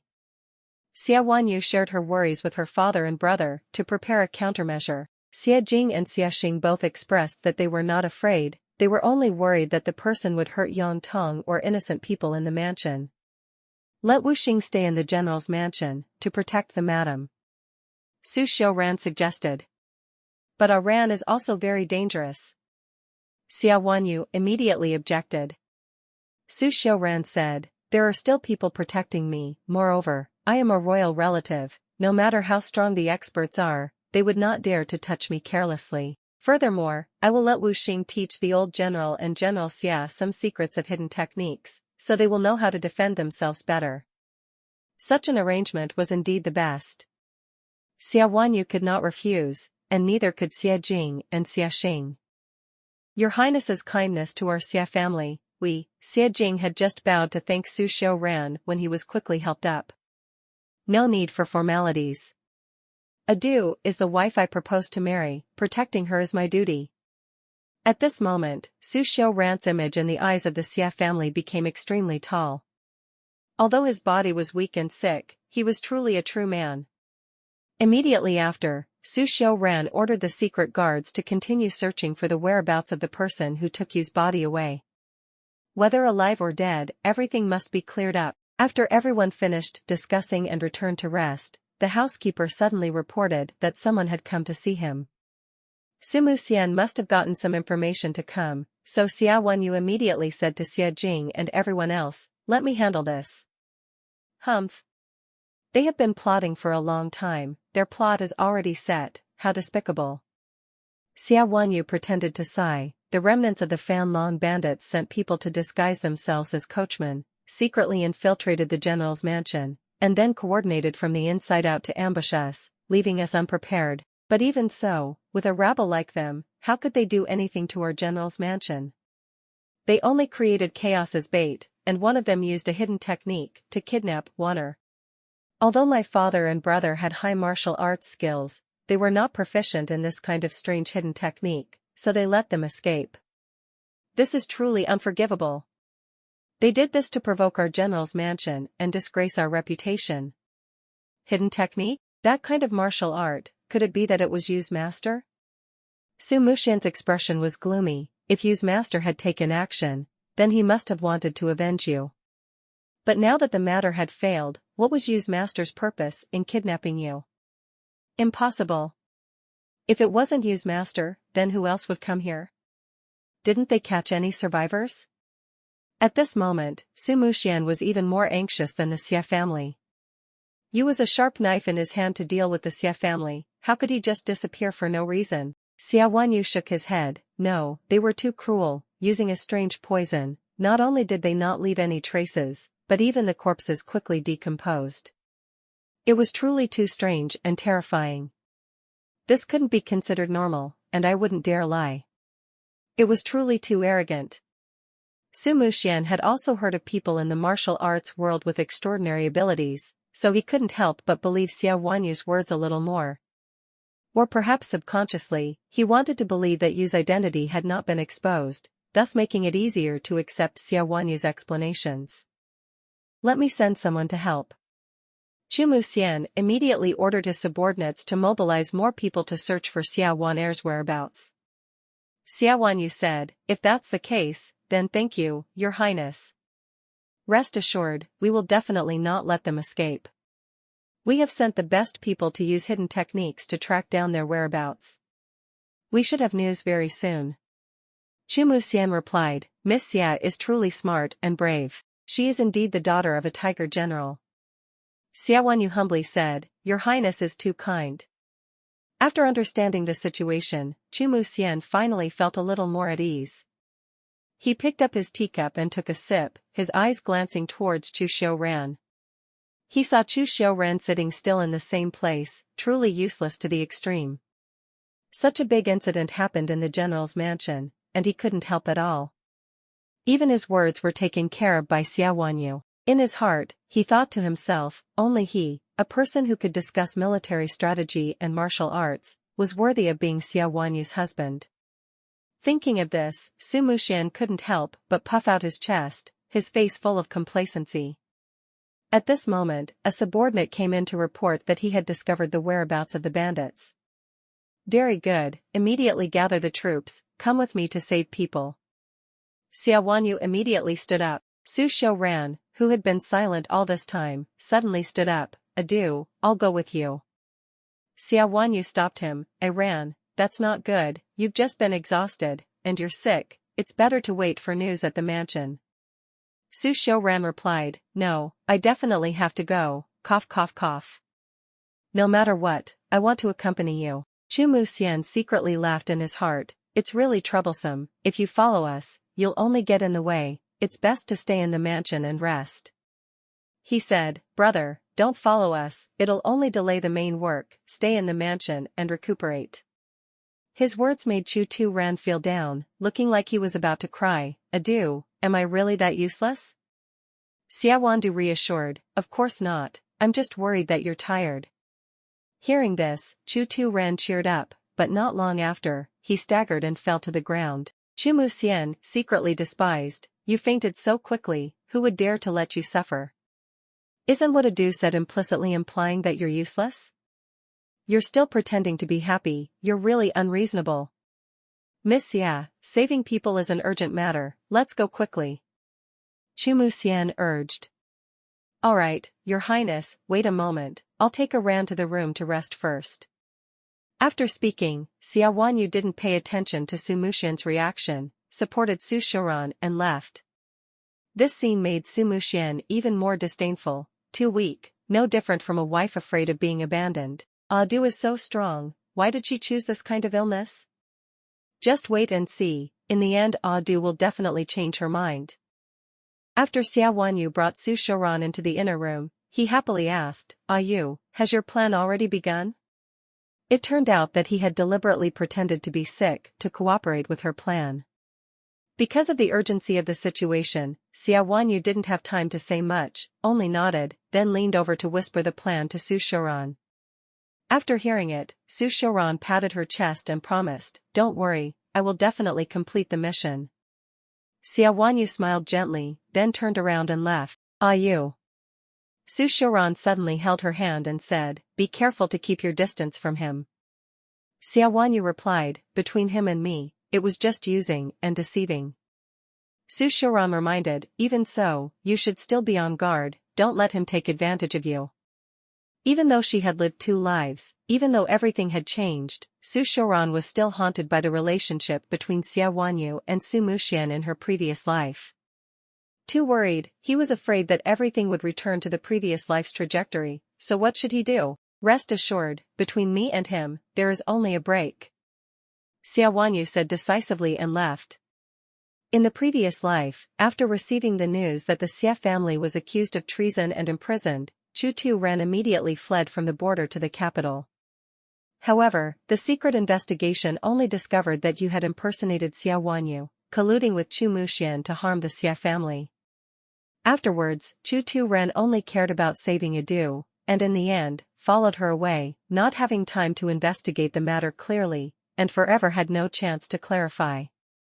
Chapter 7. Xia Wanyu said, "Your Highness, if you want to issue a comprehensive arrest warrant, there is no need to go through the government. You are holding the position of Li Xiqing, so there is no need to report to the Jingzhou prefecture." Chu Muxian replied, "Of course. Immediately give the order, saying that Miss Xia was kidnapped, requesting Jingzhou prefecture and Li Si to work together to capture the criminals, and definitely rescue Miss Xia back." After giving the order, Chu Muxian raised his head high, waiting to be praised, his eyes never leaving Xia Wanyu. "See, in times of danger, you still have to rely on me, right? Chu Tu Ran is just a weakling, only knows how to lie in bed and rest." Xia Wanyu looked at Chu Muxian's fake appearance, and could only endure and praise to get it over with. "Your Highness protected the people of the capital in times of danger, truly a rare act of kindness, extraordinary courage." "You're too kind, you're too kind." Chu Muxian spoke modestly, but his expression was completely devoid of humility. Xia Wanyu was afraid that if they talked any further, they would not be able to hold back their anger, so she quickly changed the topic. The news of Miss Xia being kidnapped spread once again. The armies of the Xia Mansion, Jingzhou Mansion, and Li Si worked together to capture the criminals, making the incident the center of discussion in the capital. Some people laughed secretly, some sympathized, and some were angry. Apart from the different emotions, what was noteworthy was everyone's fear. The bandits dared to break into the Zhenhua general's mansion, and even succeeded. This caused the order in the capital to be questioned. In order to reassure the people, even the emperor had to speak up, issuing an order for the patrol army to join the pursuit. These reckless criminals must be captured and punished severely. These people not only provoked the Xia family, but also challenged the imperial power. There was no room for mercy. Through a series of drastic measures, the criminals were finally captured. Even the petty robbers and hired killers were brought out for investigation. However, the group that kidnapped Miss Xia was still not caught, and Miss Xia was still not rescued. The people of the entire capital were focused on the case. They kept providing clues about the criminals in the hope of receiving a reward. Finally, after half a month of hard work, Miss Xia was found. Unfortunately, when she was found, she had already become a corpse. Fortunately, the criminals were all caught and would be severely punished by the law. The people were now relieved. However, in the Xia Mansion, white flags were everywhere, covering an atmosphere of mourning. At the Xia Mansion's funeral hall, the Xia family's wife leaned against the coffin and cried until she fainted, which was truly pitiful. When Su Muxian received the bad news, he immediately ran over, knelt before the coffin, and cried and screamed, "Wanner, she's gone, how can I live?" While crying, he banged his head on the coffin, forcing the officials who came to pay their respects to pull him back. They kept comforting her, while not forgetting to praise the prince for being a man of great loyalty and sincerity. "General Xia, madam, please let me see Wanner one last time." Su Muxian knelt before the coffin, earnestly begging. "That won't do. After all, the living and the dead are separated. Wanner's body has been left for so long, there must be signs of decomposition. Therefore, it's best to close the coffin lid tightly, Xie Jing advised. It's okay, let me see Wan'er, I really can't bear it. Let me see her one last time. Was it you or Xia Wan'er inside the coffin? Why did you suddenly disappear, and after half a month, the Xie mansion received a body that was said to be Xia Wan'er's? Was this a plot by the Xie family or an arrangement by you? The person guarding the coffin stepped forward to close the coffin lid. Chu Emoxian spoke up, Madam, you also have the heart to leave Wan'er like this? Yang Tong frankly replied, What do you mean? Didn't the government arrest all those bandits? Do you still have to list each crime that Wan'er has endured, to be laughed at by the world, to make Wan'er restless in the afterlife? Chu Emoxian pleaded, This is not the case.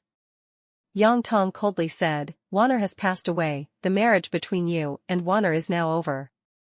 The gifts will be returned to you in full, by the general's mansion. The marriage is annulled? Does that mean that from now on there is no more relationship with the general's mansion? Chu Emoxian immediately knelt down, his voice firm, Madam, my feelings for Wan'er will never change. Even though she has passed away, I am willing to bring her tablet back to the mansion, so that Wan'er will forever be my princess. This sentence made everyone present surprised. Everyone secretly sighed that Chu Muxian was truly a lovesick man. No. Xia Wanyu immediately interrupted. Regardless of whether Wan'er was real or fake, she couldn't be bound by this bastard man forever. The light had gone out, everything should be closed. Wan'er had passed away, and your highness still lived to be 100 years old. You should let Wan'er reincarnate, give her a new start. You keep trying to keep her like this, forcing a soul to suffer loneliness in the underworld, don't you think you're being too selfish and possessive? Ignoring taboos, taking the tablet home as your wife, is a demonstration of loyalty, yet now it's being said to be selfish and possessive? Moreover, as a high-ranking prince, with a noble status, he humbled himself to take a tablet home as his wife. Doesn't the general's mansion know how to be grateful? Truly unreasonable, without conscience. Su Muxian cried in pain, who in this world is not selfish? I am no exception. I am just afraid that if I let go of Wan'er, I will not be able to live. I beg General Xia and his wife to fulfill my wish. It is so obvious. In order to continue to be bound to the general's mansion, he did not hesitate to say such despicable words. Xia Wanyu angrily said, We fulfill our wish? But Wan'er is a kind and generous person. If her soul really still exists, she must also understand that the world is separate, and cannot be forced. She definitely will not agree to marry you with this status, and even more so, she does not want to be slandered and criticized, because of you. Furthermore, if you want to marry Wan'er as a concubine, Wan'er is the daughter of the general's mansion, how can she be willing to be a concubine? If you want to marry her as the main wife, with a memorial tablet taking the position of the main wife, then what will the other concubines in the mansion do? You want to bring the tablet back and from now on remain faithful, not marrying anyone else? Filial piety comes first, not having a child is unfilial. Do you want Wan'er to be accused of this? Therefore, considering all aspects, it can be seen that this is only harmful and not beneficial. Your desire to bring Wan'er's tablet back to the palace is entirely your personal wish, not the wish of the general's palace. Your Highness, you can only let Wan'er rest here, so that her soul can be at peace, that is the most correct way to do it. Xia Wanyu has said this much, if Su Muxian is still stubborn, then isn't it making things difficult for others? Su Muxian gritted his teeth and thought. Indeed, you was right, Xia Wanyu was indeed becoming more and more thorny. She was no longer the naive, arrogant, and careless girl of the past, but had become sharp, good at speaking, and unwilling to be outdone. But because of that, the more charming she was, the more suitable she was to the standard of the life partner he was looking for. A strong Xia Wanyu like that could stand shoulder to shoulder with him, becoming a powerful assistant to help him reach the pinnacle of power. After calculating everything in his heart, Su Muxian decided that today, no matter what, he had to maintain his position. He cried and said, Wan'er, maybe your sister was right, I shouldn't have kept you by my side. But why am I so heartbroken? Wan'er, Not wanting Xia Wanyu to refute, Su Muxian immediately rolled on the ground, pretending to faint from grief. This act of causing chaos once again made everyone around him praise his infatuation. Xia Wanyu looked at Su Muxian's half-baked performance and secretly laughed in her heart, but on the surface she still showed worry, urgently calling out, "Your Highness, what's wrong with you? Please wake up." Having said that, she secretly used all her strength to squeeze hard, almost breaking Su Muxian's bones. Su Muxian was in so much pain that he almost couldn't bear it. Xia Wandu immediately ordered several strong servants to escort him back to the mansion to rest. Chu Muxian helplessly thought, "I haven't finished acting yet." Being dragged away by 2 guards and a strong servant, Su Muxian could only obediently leave the funeral hall. When Su Muxian left, the other guests also left one by one. When the funeral hall was left with only her, Xia Wandu opened the coffin lid, letting the person impersonating Wan Er walk out from inside. Her plan was to let Wan Er fake her death, then use another identity to return to live a new life. Of course, if Wan Er didn't return, then another more elegant beauty would take her place on stage. In short, Xia Wan'er's identity had been played with by Yu until it was ruined, and she could not return to her true identity without facing unbearable situations.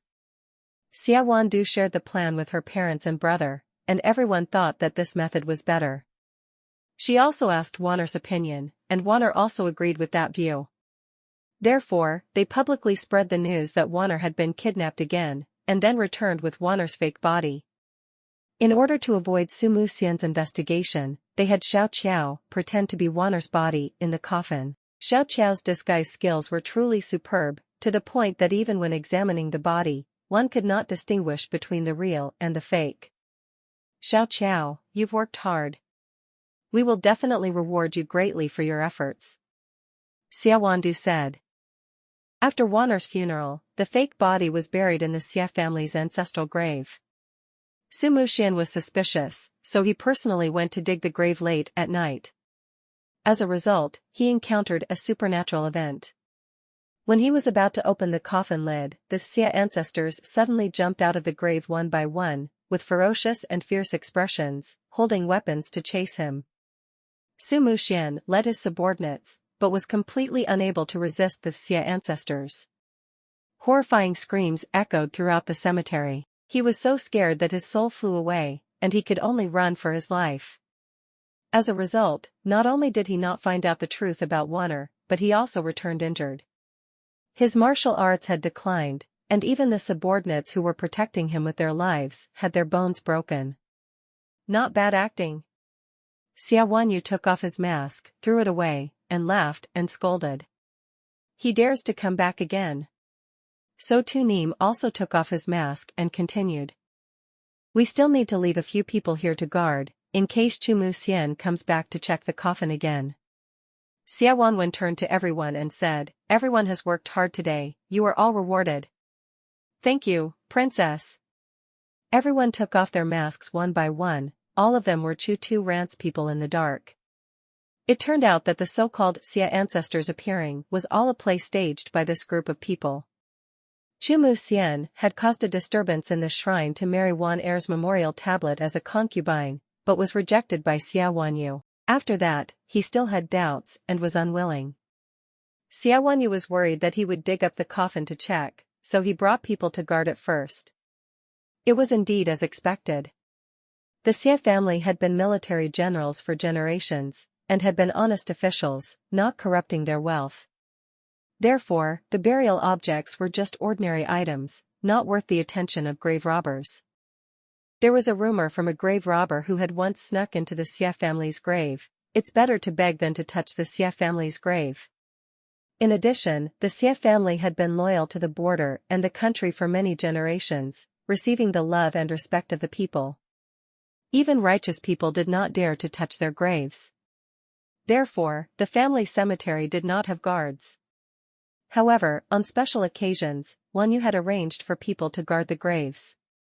Knowing that no one wanted to accept this task, she had prepared rewards to encourage everyone. After finishing the arrangements, she said, "Everyone, rest assured, this task is only temporary.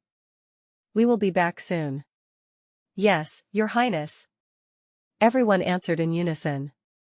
In fact, they felt that the task of guarding the graves was not bad, as long as it did not endanger their lives. This was probably the most pleasant task. Leaving the cemetery, Xia Wanyu and Chu Shouran intended to return to the general's residence. But Chu Shouran held them back for a while longer to cuddle. When they returned to the general's residence, it was already morning. Both of them were tired and yawning continuously.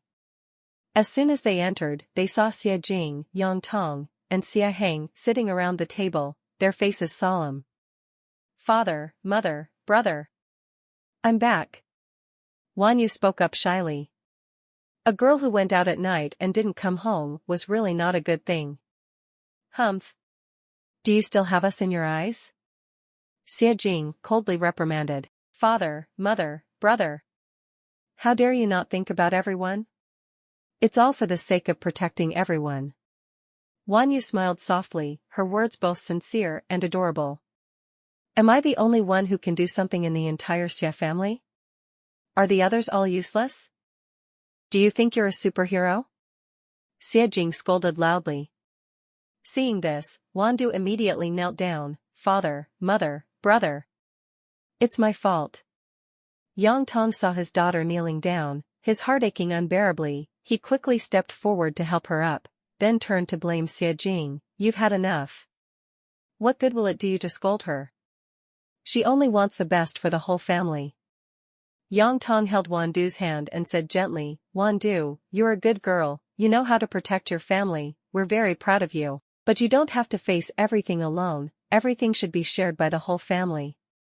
Wandu emotionally replied, "Mom, I know. The reason I didn't tell everyone this time was because I was afraid of startling the snake.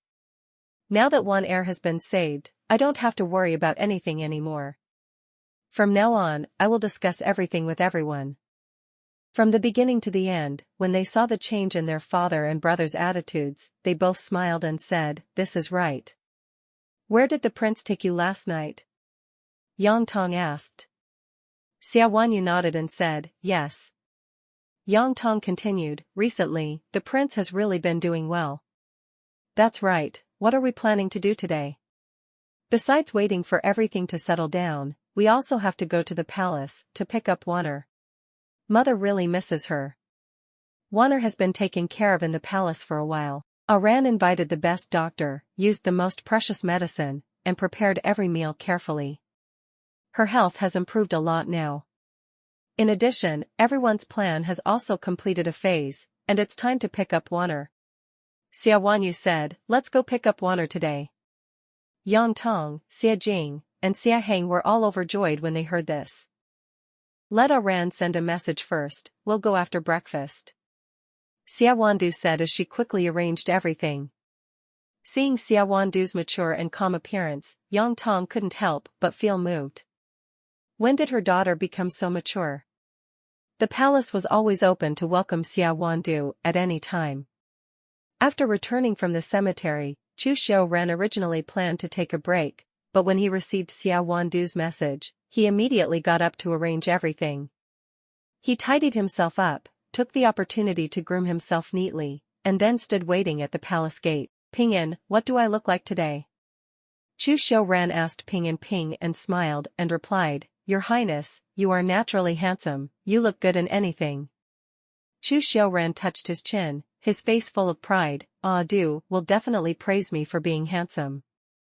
Ping'an held back his laughter and continued, "Your Highness, please sit and wait. The princess doesn't like you standing and waiting." Su Turan shook his head, "It's fine, I'll stand here as exercise.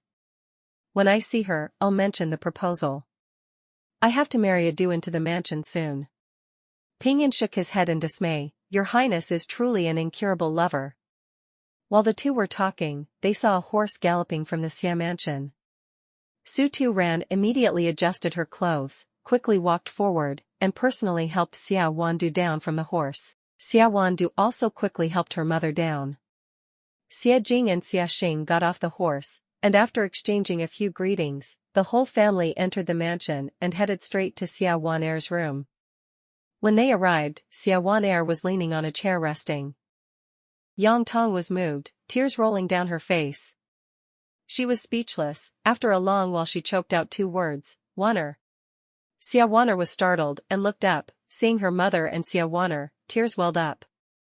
She trembled and said, Mom.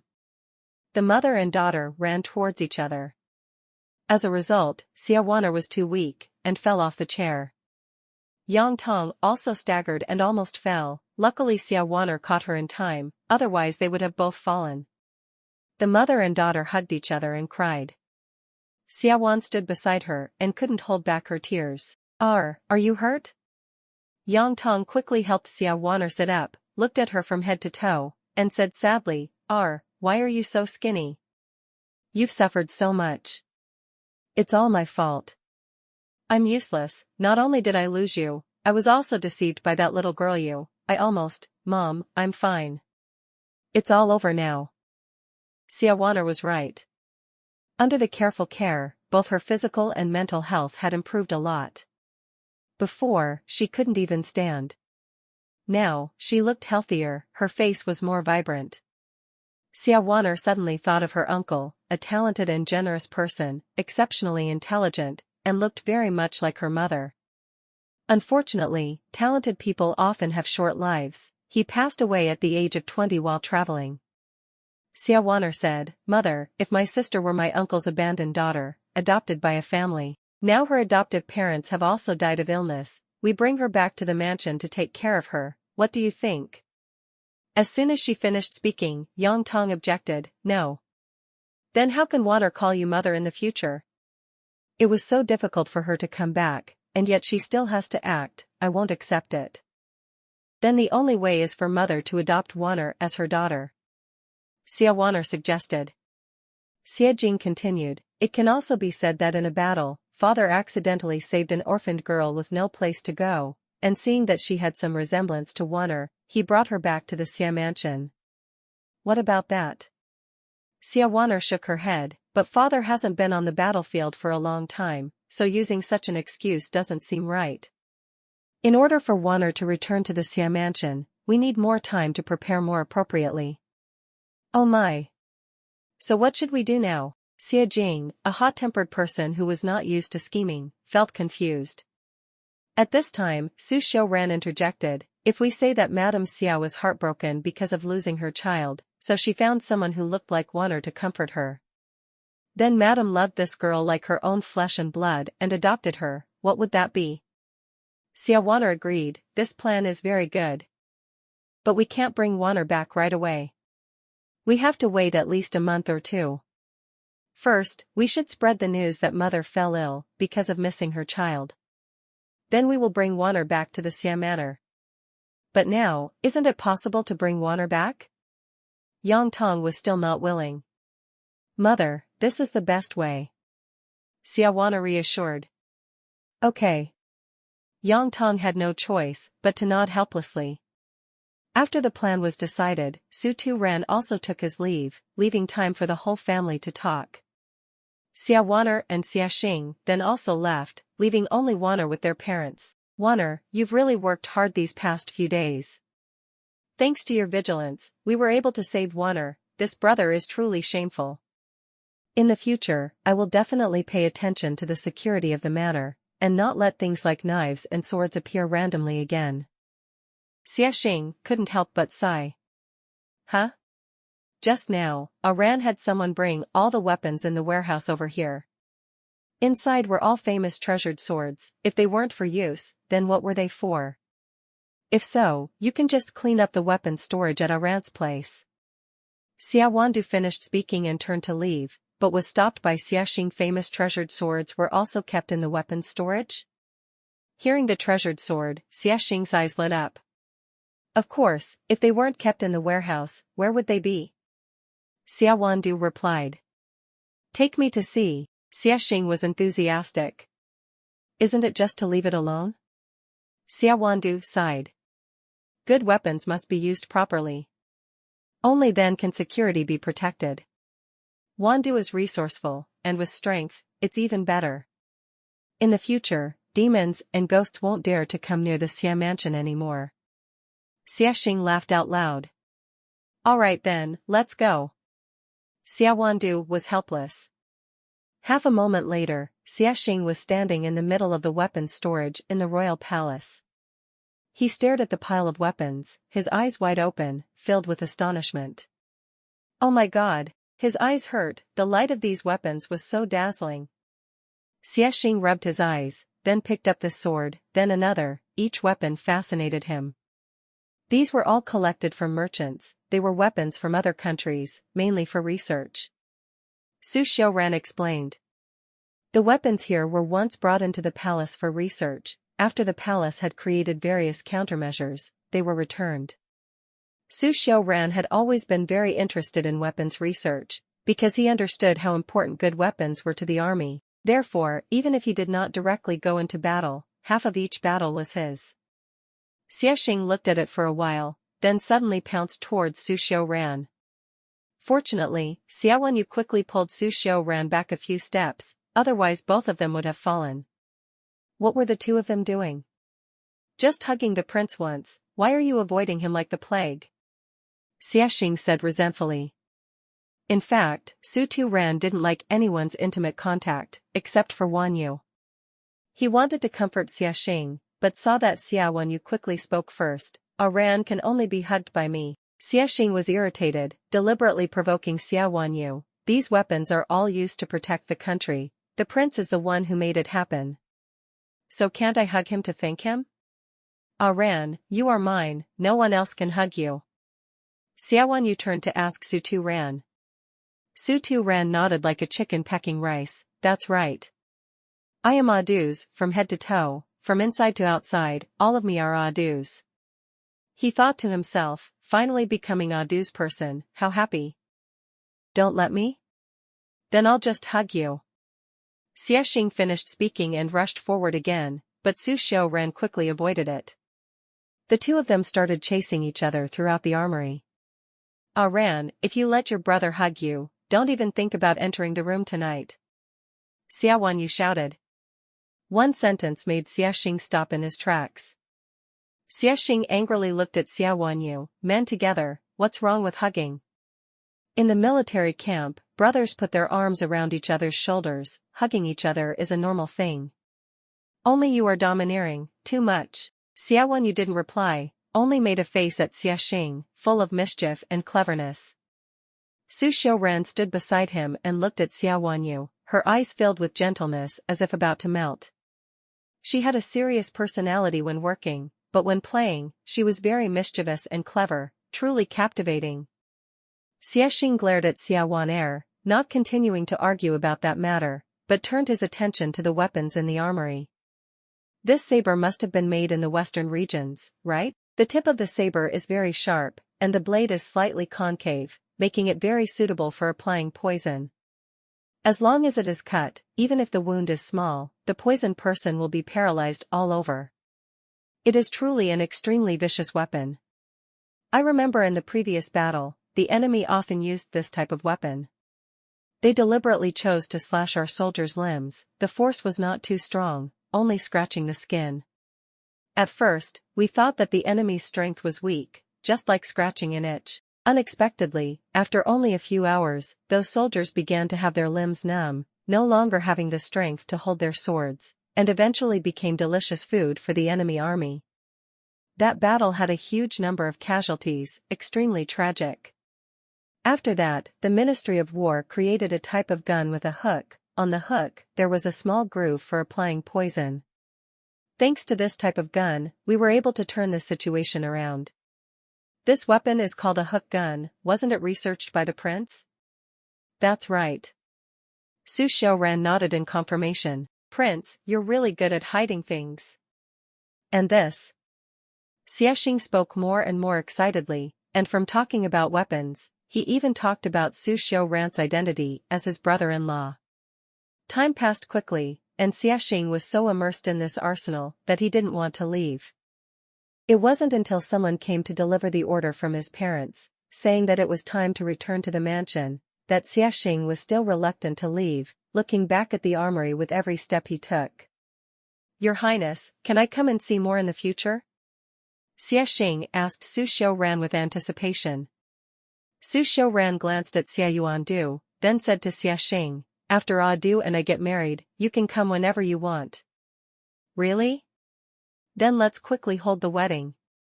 Xia Xing happily replied. Su Xiaoran smiled, I can't decide this on my own, I still have to ask for Adu's parents' opinions. Xia Xing didn't hesitate, immediately urging Xia Yuandu to quickly marry Su Xiaoran. After Xia Yuandu agreed, Xia Jing immediately went before his parents to propose this matter. That brat, are you planning to marry your sister off so quickly? Don't you want to keep him here for a little longer? Xia Jing said as he chased Xia Xing. Seeing this, Chu Xiaoran immediately stood up to stop him. Old general, I really want to marry Adu. I hope you can help me say some nice words in front of the madam. Nice words? Do you think this brat can say anything nice? He only knows how to provoke me. Xia Jing continued to chase Xia Xing. Chu Xiaoran hurriedly blocked Xia Xing's attack, but in the end, he was kicked by Xia Jing, and was in so much pain that he couldn't stand up straight, and had to lean on Xia Wan'er to steady himself. Your Highness, are you okay? Yang Tong hurriedly scolded Xia Jing, you're already old, why are you so rude? What if you injure your Highness? It's fine. Chu Xiaoran forced a smile, although his face was still in pain. Seeing this, Xia Xing couldn't ignore it, and finally agreed, wait until we return to the mansion, you can officially present the dowry. Thank you, General and Madam. Chu Xiaoran stood up straight upon hearing this, and the pain in her expression disappeared immediately. Xia Wanyu stood by the side and looked at Chu Xiaoran, feeling both amused and helpless. This man was truly good at acting. After returning, Yang Tong pretended to be sick. The mansion was bustling with doctors everywhere, but his condition did not improve. The doctors all diagnosed that the madam was sick because she missed her daughter. This news even spread to the imperial palace. The emperor sent people to inquire, and also bestowed many precious medicinal herbs. In the end, the doctors all confirmed that if they could not see their daughter again, the madam's illness would not be completely cured. But Xia Wan'er had long since passed away. Should they dig up the grave to retrieve the body? At this time, Xia Wan'er devised a plan, finding a commoner girl who looked like Xia Wan'er to impersonate her. After a period of care, Yang Tong felt that her health had clearly improved, so he decided to adopt the girl as his adopted daughter and named her Xia Man, hoping that from now on she would have a fulfilling and happy life. After completing the adoption procedure, the general's residence planned to hold a banquet to introduce Xia Man to everyone. Ah man, are you afraid when interacting with noble ladies? Yang Tong gently asked his daughter. Xia Man smiled and replied, Mom, it's okay. I'm just a little curious. After being accepted to rest for a while, Xia Man's spirit gradually returned to normal, and even her health recovered as before. Just this once, there's no need to hold any banquets in the future. Becoming the daughter of the Xia family isn't a big deal, but we still need to introduce her to the noble ladies and young ladies in the capital to get acquainted with the rules of the upper class. Besides, after so many years apart, it's time to meet old friends and see how they are now. Even if we can't recognize each other, it's still good to meet them once. Xia Man explained, both curious about others and hoping that they would be curious about her. On the morning of the recognition party, Xia Wanyu was pulled out of bed early in the morning by Yang Tong. Mom, what are you doing? It's not even dawn yet, the rooster hasn't even crowed yet, why are you making me wake up? Xia Wanyu closed her eyes tightly, yawning, her stomach full of frustration. This biological mother just liked to kick her awake, not gentle at all. This little girl, wake up quickly. You have to help Man put on her makeup, today is a big day, you have to stay by Man's side all day to support her. After all, you are familiar with the ladies and young ladies in the capital, you know how to deal with them. Man is not, I'm just afraid she will be embarrassed. Yang Tong said as he pulled the sleepy Wandu, pinched her cheeks lovingly, and instructed, Wandu, remember what mother said? I remember. Xia Wandu replied casually, it's for Man, right? Yes. But, are you going to dress like this? Yang Tong looked at Wandu, pulled her back to the room, and adjusted her clothes. Really, my daughter is naturally beautiful. just needs to dress a little more neatly to be prettier than anyone else. Remember to remind Man to take better care of herself in the future. After Yang Tong left, Xiaowandu lay down but could not sleep anymore. Mom is right, today I must protect Man well. After all, Man's personality was very gentle, she didn't like to attend parties, she wasn't good at arguing or confronting others, she was like a pure little rabbit. Thinking of this, Xiaowanyu didn't lie down anymore, she put on her clothes and walked across the small yard to Xiaoman's courtyard. This courtyard was located right next to Xiaowanyu's courtyard, it was renovated into Xiaoman's residence, named Sui Yuan. Sui means let go of the past, like a message that all sadness is left behind. At the same time this name also matched Man's name, it had a deep meaning. When Wanyu arrived at Xiaoman's bedroom, she still hadn't woken up. So Wanyu got under the blanket, lay down and chatted with Man, until the first rays of the morning sun shone, then pulled Man up. After cleaning herself, Wanyu took Xiaoman to put on makeup. Although the peach blossom makeup style is outdated, many young women in the capital still favor this style. Xiaoman's two close servants, Su and Lan, were both chosen by Xiaowanyu. Su and Lan have very good qualities, suitable for learning martial arts. Wanyu arranged for them to serve Man and learn martial arts from Qing to protect her better.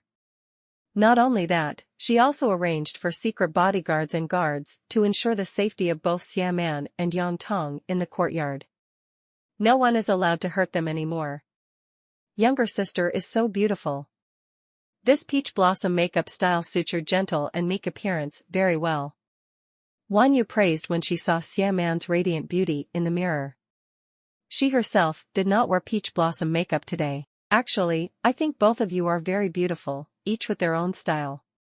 Su stood next to her and added her words.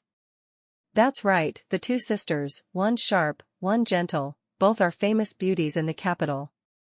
Xiaowanyu took out a peach blossom bracelet and gave it to Xiaoman. This bracelet has a mechanism, just press it and it will shoot out a poison needle. Wanyu took out another hairpin and introduced, this hairpin is also a hidden weapon, it can turn into a small knife. If you aim well, you can instantly cut off the enemy's throat. Sister, why have you been collecting these strange things since you were little? Xiaoman laughed, Mom was afraid that you would be nervous, but it turns out you are the most nervous, as if you are preparing for a battle. These were all given to you by Iran. Sister just wants to keep you safe. Xiaoman nodded, moved, and said, Your Highness is really good to you. You will definitely be happy in the future. Xiaowanyu nodded slightly. While the two sisters were chatting, Lan led Ren Chu over. Sister Chu, long time no see, I really miss you. Xiaoman happily welcomed them. In the past, the three sisters were very close, Xiaoman often sweetly called them both elder sister. Ah. Ren Chu burst into tears. So stupid. Xiaowanyu hugged Ren Chu and scolded her, but tears kept falling. Xiaoman couldn't hold back, tears fell like rain, everything flashed back like a scene from a play, it felt like a century had passed. Xiaowanyu's disappearance was like a painful scar to her family and friends. Alright, are you done with your makeup? Xiaowanyu finally spoke, her eyes swollen, then told Lan to come and do her makeup again, then led them out to the yard. The guests had all arrived, gifts were piled up like mountains, and the courtyard was filled with cakes and tea. Today was the reception party, so both male and female guests attended. Xiaoman walked in, and all eyes couldn't leave her, not only because of her beauty, but also because of the feeling of resembling that person. Everyone exclaimed, so similar, so similar. Of course it was Xiaowanyu. But completely different from Xiaowanyu. Everyone was talking about how Xiaoman looked like Xiaowanyu. The atmosphere became tense, and suddenly a voice said, no matter how similar, it's just a fake, what's there to say? Everyone was shocked, someone actually dared to say that about Madame Xia's family. It was Zhao Rongru. She was wearing a colorful patterned dress, wearing an exquisitely embroidered cloak, the hem of her skirt flared out and she walked proudly, like a peacock showing off her beauty. It's just a fake, just deceiving yourself, how pitiful to be praised, all those flatterers. Zhao Rongru glanced at the noble ladies, her face full of disdain.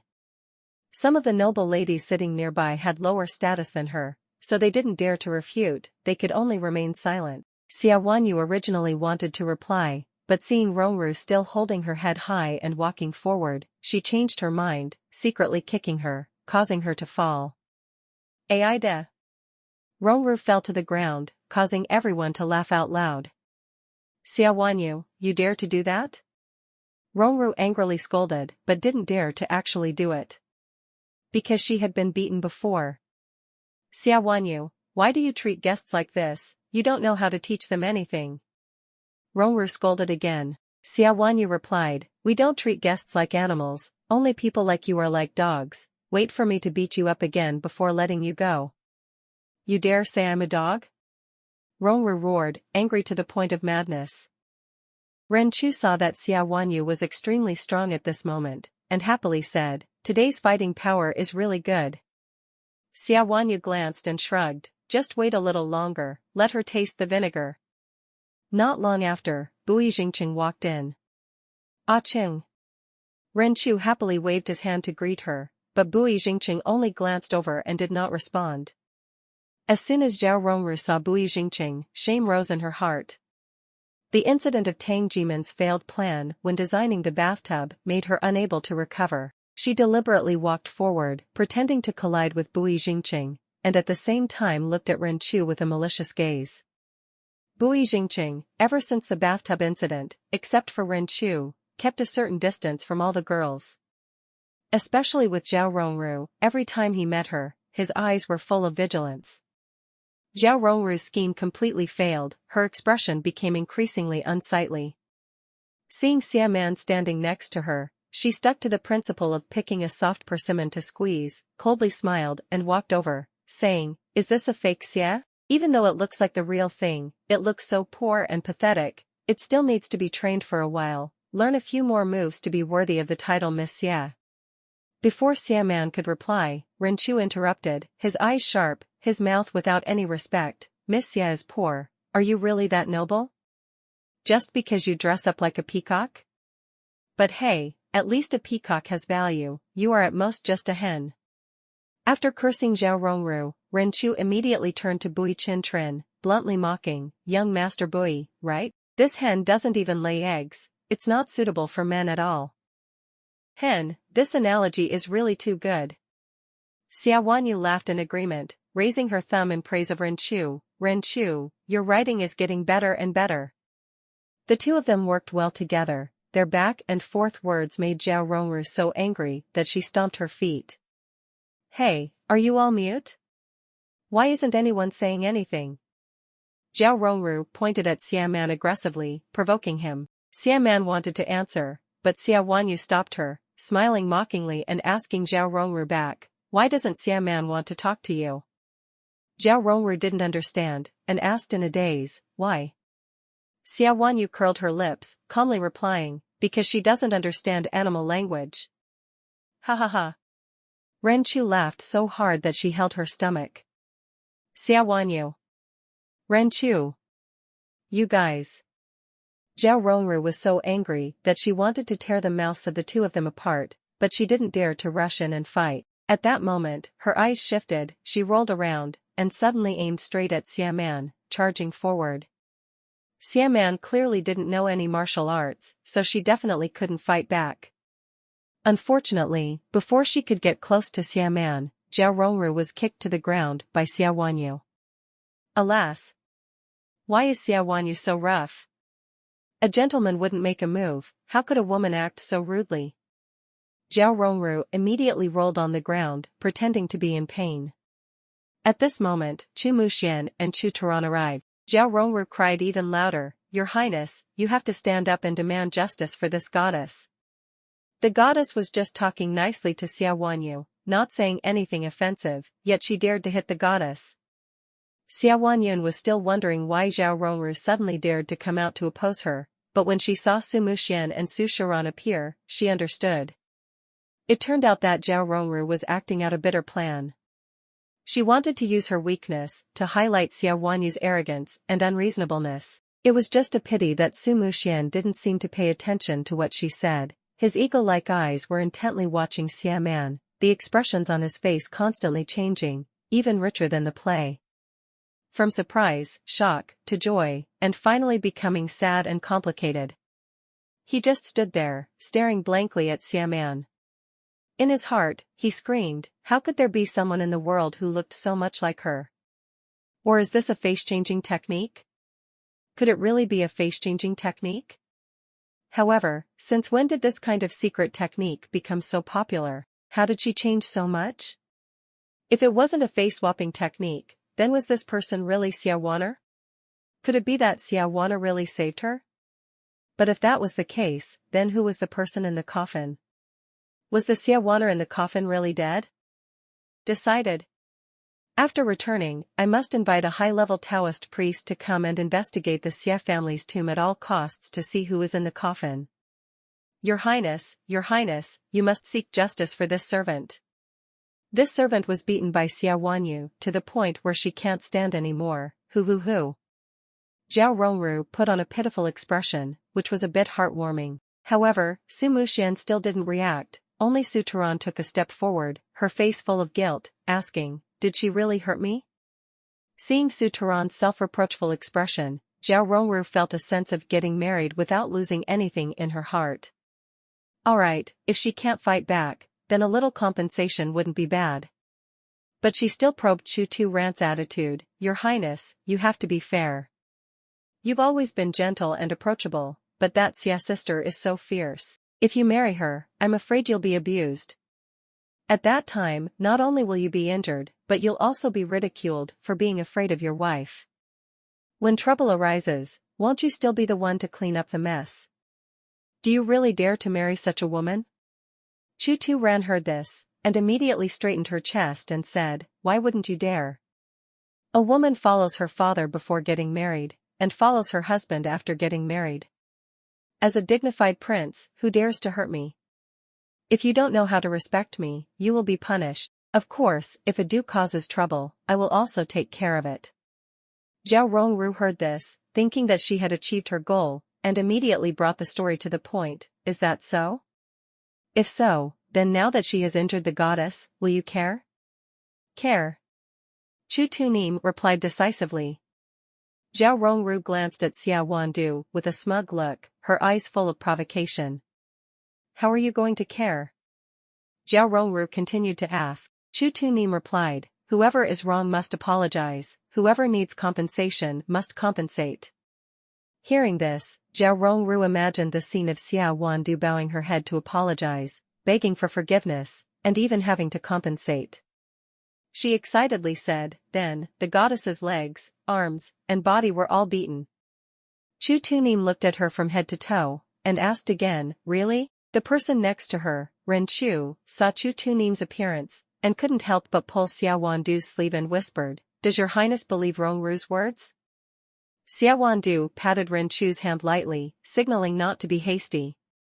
Zhao Rongru continued, don't you see? Look at the soft skin of this goddess. Su Tunim turned back and asked Ta Yuyandu, Adu, did you really attack? Or is there a problem with my eyes? Anim, don't be in a hurry. Ta Yuyandu calmly said, then turned to point at Tru Dung Nu, waved her hand and slapped her. When she finished, she turned to Su Tunim and said, see now? I still haven't hit you. Ah. Xia Wanyu, you're too much. Your Highness, you can't cover for her. Zhao Rongru cried and screamed. Chu Turan replied, you hit well. Xia Wanyu raised her hand again, scaring Zhao Rongru to the point of rolling around and running away, and blurting out, Xia Wanyu, wait. This scene made the surrounding noble ladies laugh out loud. Chu Turan stepped forward, grabbed Xia Wanyu's hand, put it to her lips and blew lightly, then asked, does your hand hurt? Xia Wanyu shook her head, it doesn't hurt, hitting someone who deserves to be hit is more refreshing. Chu Turan laughed and said, in the future, when you meet someone like that, just hit them. If you don't have enough strength, call me. Xia Wanyu happily said, alright, Aran. Ren Chu standing next to her exclaimed, this is really disgusting, can't you two be a little less affectionate? Before Xia Wanyu could reply, she suddenly saw Chu Muxian rushing towards Xia Man. She immediately pulled Xia Man behind her, spreading her arms to shield Su Muxian's face. "Your Highness, please respect yourself." Su Muxian put on a pained expression, calling out, "Waner." Xia Wanyu replied, "Waner is gone, this is Xia Man." "Your Highness, please stay rational." "Waner is gone?" Su Muxian seemed to have just regained some of her senses, and painfully muttered. Looking at Su Muxian's pretended pained expression, Xia Wanyu felt so nauseous that she almost threw up the previous night's dinner, and hurriedly pulled Xia Man away. "Doer, come here." Xie Jing called out, and Xia Wanyu immediately stepped forward. She only saw Zhao Fengyi, the Marquis of Zhongshuan Manor, standing in front of her father, with Zhao Rongru beside her, rubbing her eyes with her hand, looking pitiful. "Humph. So evil and so quick to report first, how unpleasant. Beating her like this is not enough, later we have to find a secluded place, drag her out and wrap her in a sack, beat her up properly, so as not to cause trouble for us." Suddenly, Chu Tunim grabbed Xia Wandu's hand and whispered close to her ear, "Remember, your husband will always be your support." Xia Wandu glanced at him, then smiled and nodded. Chu Tunim saw this and was as happy as a child, puffing out her chest proudly, looking like she had just won a great honor. When she arrived in front of Xie Jing, she saw her father ask with a serious face, "Duni, did you injure Princess Dongnu?" Regarding this matter, Xia Wandu had no fear at all. Although Marquis Zhongshan did not hold any real power, in terms of rank, he was on par with her father. Furthermore, Zhao Rongru was quick to blame first, so if she admitted it frankly, this matter would not be resolved quickly. To avoid trouble, it was best to deny it first. "No, you're such a good boy today, why would you hit someone?" "No? Then what about this wound?" Zhao Rongru pointed at her eyes, the part that was slightly swollen, but the other painful places were inconvenient to lift her skirt to point at. "The princess is too sensitive, it's just a little swelling, and you say you were beaten? How could that be?" Xia Wanyu stared at Zhao Rongru, pretending to evaluate, but in fact she understood clearly. It was because she didn't use all her strength that the wound was so light, otherwise, she would definitely be swollen like a pig. "The princess said I beat someone, so is there any evidence?" Xia Wanyu continued to ask. Zhao Rongru was speechless, then turned to point at Chu Muxian and Chu Turan, "Both of you saw it." Her father was a confidant of Chu Muxian, while Chu Turan was neutral. As a prince, they wouldn't lie about this matter, and even less so, would they damage their reputation over such a small matter. With these two people as witnesses, this time Xia Wanyu not only had to kneel down and apologize, she also had to pay compensation. Thinking of this, Zhao Rongru couldn't help but calculate in her heart, thinking that she was about to achieve her wish. However, Su Shoran poured a bucket of cold water on her. Duer is such a rational and gentle person, how could she randomly hit someone? "What did you say?" "Your Highness, you are a member of the royal family, you should be fair and just, how could you be biased and cover up, and even make up stories for others?" Zhao Rongru used the name of justice to push Su Shoran into a difficult position, while waiting for Su Muxian to speak up to defend her. Chu Tunin shrugged, smiling innocently, "This king is just telling the truth. Duni really didn't hit anyone. Maybe the princess fell by herself, and then accidentally saw Duni standing nearby and misunderstood that she pushed her? Princess, if your mind is unstable, you should probably get treatment." "What?" Zhao Rongru hesitated, but couldn't refute Chu Tunin, so she could only place her hope on Chu Muxian. "Your Highness, you are an upright person, please speak fairly. Did Xia Wandu hit this goddess?" Chu Muxian still had a pained expression like a person who had lost his soul. His eyes were fixed on Xia Man, only after Zhao Rongru asked him did he suddenly come back to his senses. Zhao Rongru was right, Xia Wandu really did attack.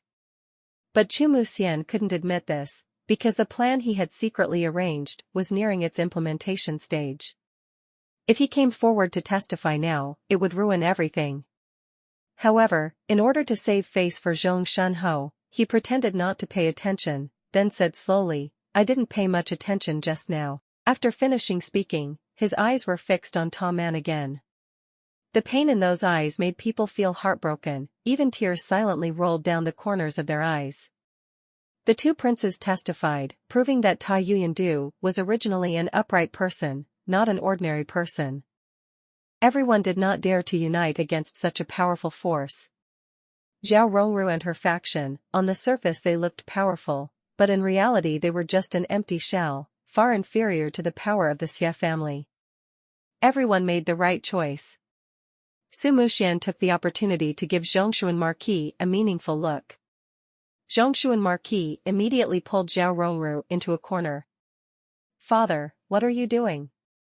You and Xie Jing are not inferior to each other, and there is also the prince, why should you be afraid of him?" Zhao Rongru muttered in the corner in frustration, "Don't cause trouble, avoid ruining the prince's plan. Let's just forget about this, and go home later. Wait until the prince is sure to make it up to us." Zhongshuan Marquis did not let her argue back. Zhao Rongru was unwilling, but did not dare to disobey her father's orders, so she asked resentfully, "Father, then can you make an appointment with the prince to talk?" "What appointment? What more questions? The prince is very busy right now. Furthermore, I have agreed to let you be a concubine, why are you still lingering?" Marquis Zhongshan patiently advised, "Men hate troublesome women the most, don't you understand? Concubine, concubine. Why can't you be the main wife?" Zhao Rongru pouted with grievance. Marquis Zhongshan sighed, "Of course it's because our ranks aren't high enough. But being a concubine, how far away is it from being a main wife? Right now, you should be patient and accumulate strength. When the time comes, we will take action. Don't act rashly and harm yourself. That's just a stupid action." "I understand, father. So should I go back or stay?" "Stay. If I stay, then I must borrow a knife to kill Xia Wanyu." While Marquis Zhongshan and Zhao Rongru were plotting in the corner, in the main hall, Xie Jing was introducing Xia Man. "Greetings, everyone, this is our adopted daughter, Xia Man. I hope everyone will take care of her in the future." After speaking, Xia Man gracefully bowed to everyone in a very elegant manner. Since entering, all the guests' eyes had been on her. At this moment, they couldn't help but admire, they really look alike. I always thought that the beauty Xia Song was already the pinnacle, but who would have thought that there was someone who looked this much alike?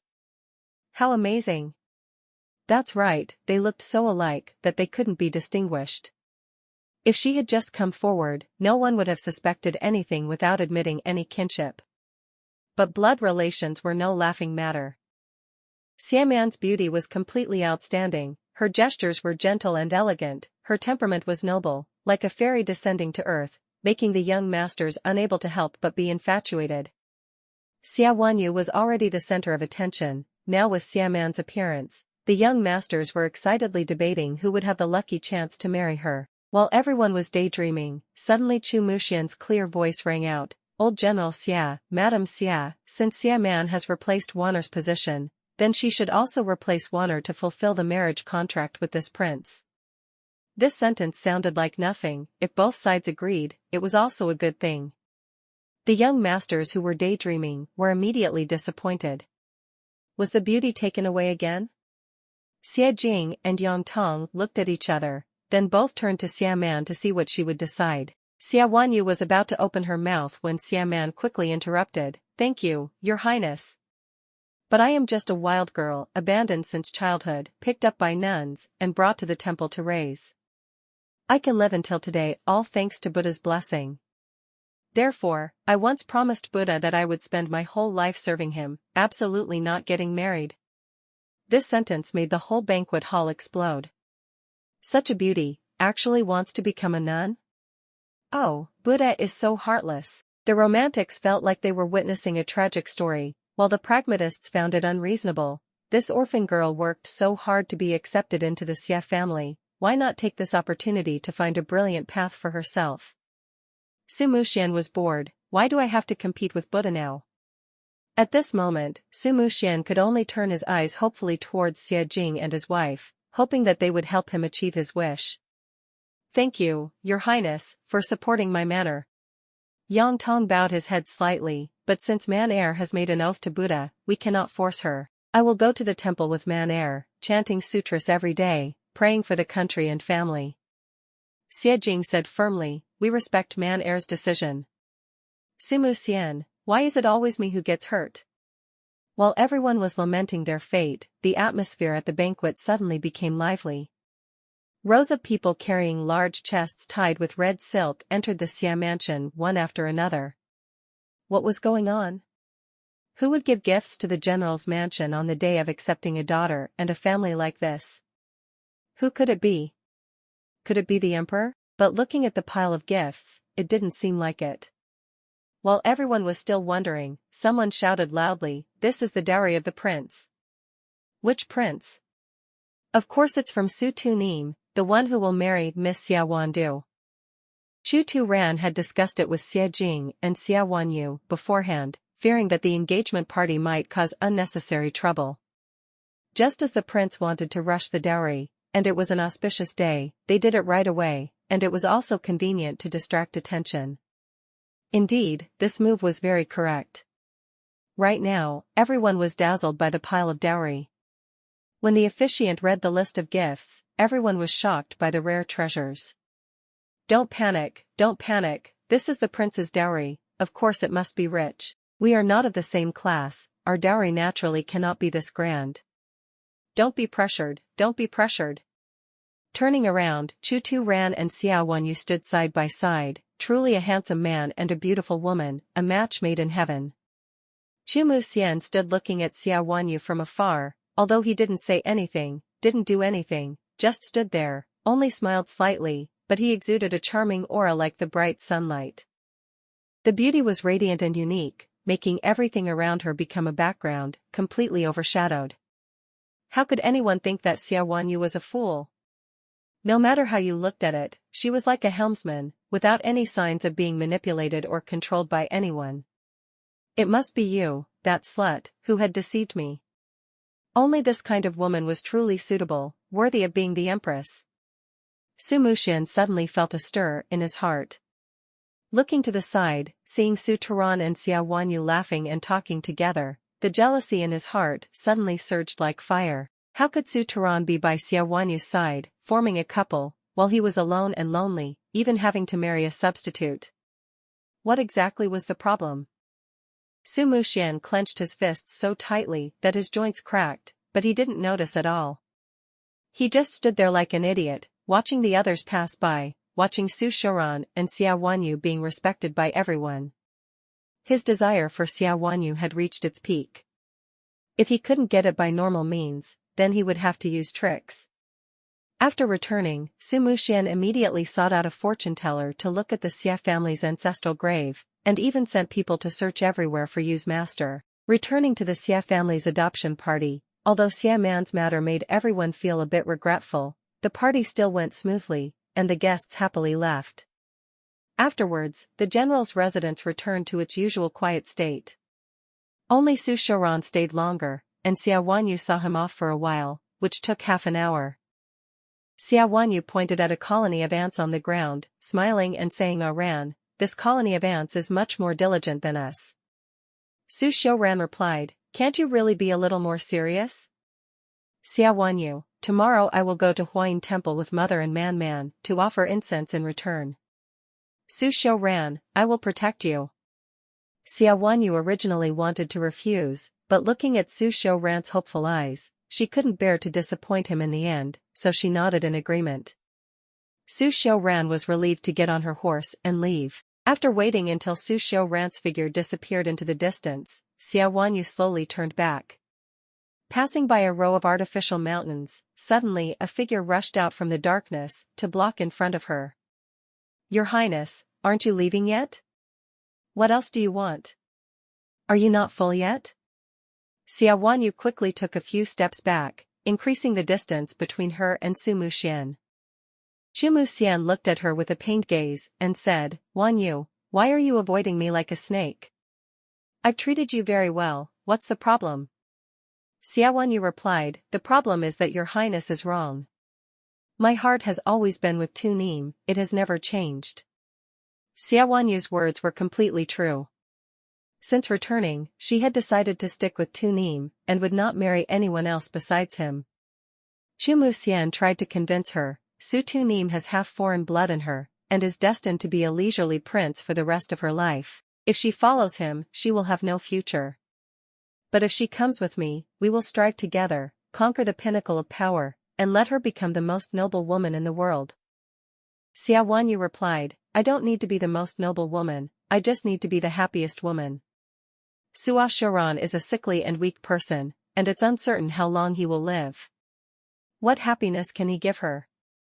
Furthermore, being the most noble woman, holding the highest power, having all the women in the world admire and fear her, isn't that enough to tempt her? Everyone has their own ambitions, pursuing power is your ideal, but it's not mine. Not everyone is like you, infatuated with power, to the point of disregarding everything. You should go back. Wanyu, why did you suddenly change like this? Do you remember, at your coming-of-age ceremony that year, I gave you a painting. We even drank wine and talked together. I once said, how beautiful our Dishing country is. We must protect it together and cultivate it. I also said that if I could ascend the throne in the future, I would definitely be a king who cared for the people, ruled fairly, and loved all people. At that time, you admired me very much and treated me very well. Why did you change now? Was it because of Wanner that you were willing to give me to your younger sister? Now that Wanner is gone, why are you still pushing me away? Wanner, do you really feel that I am not worthy?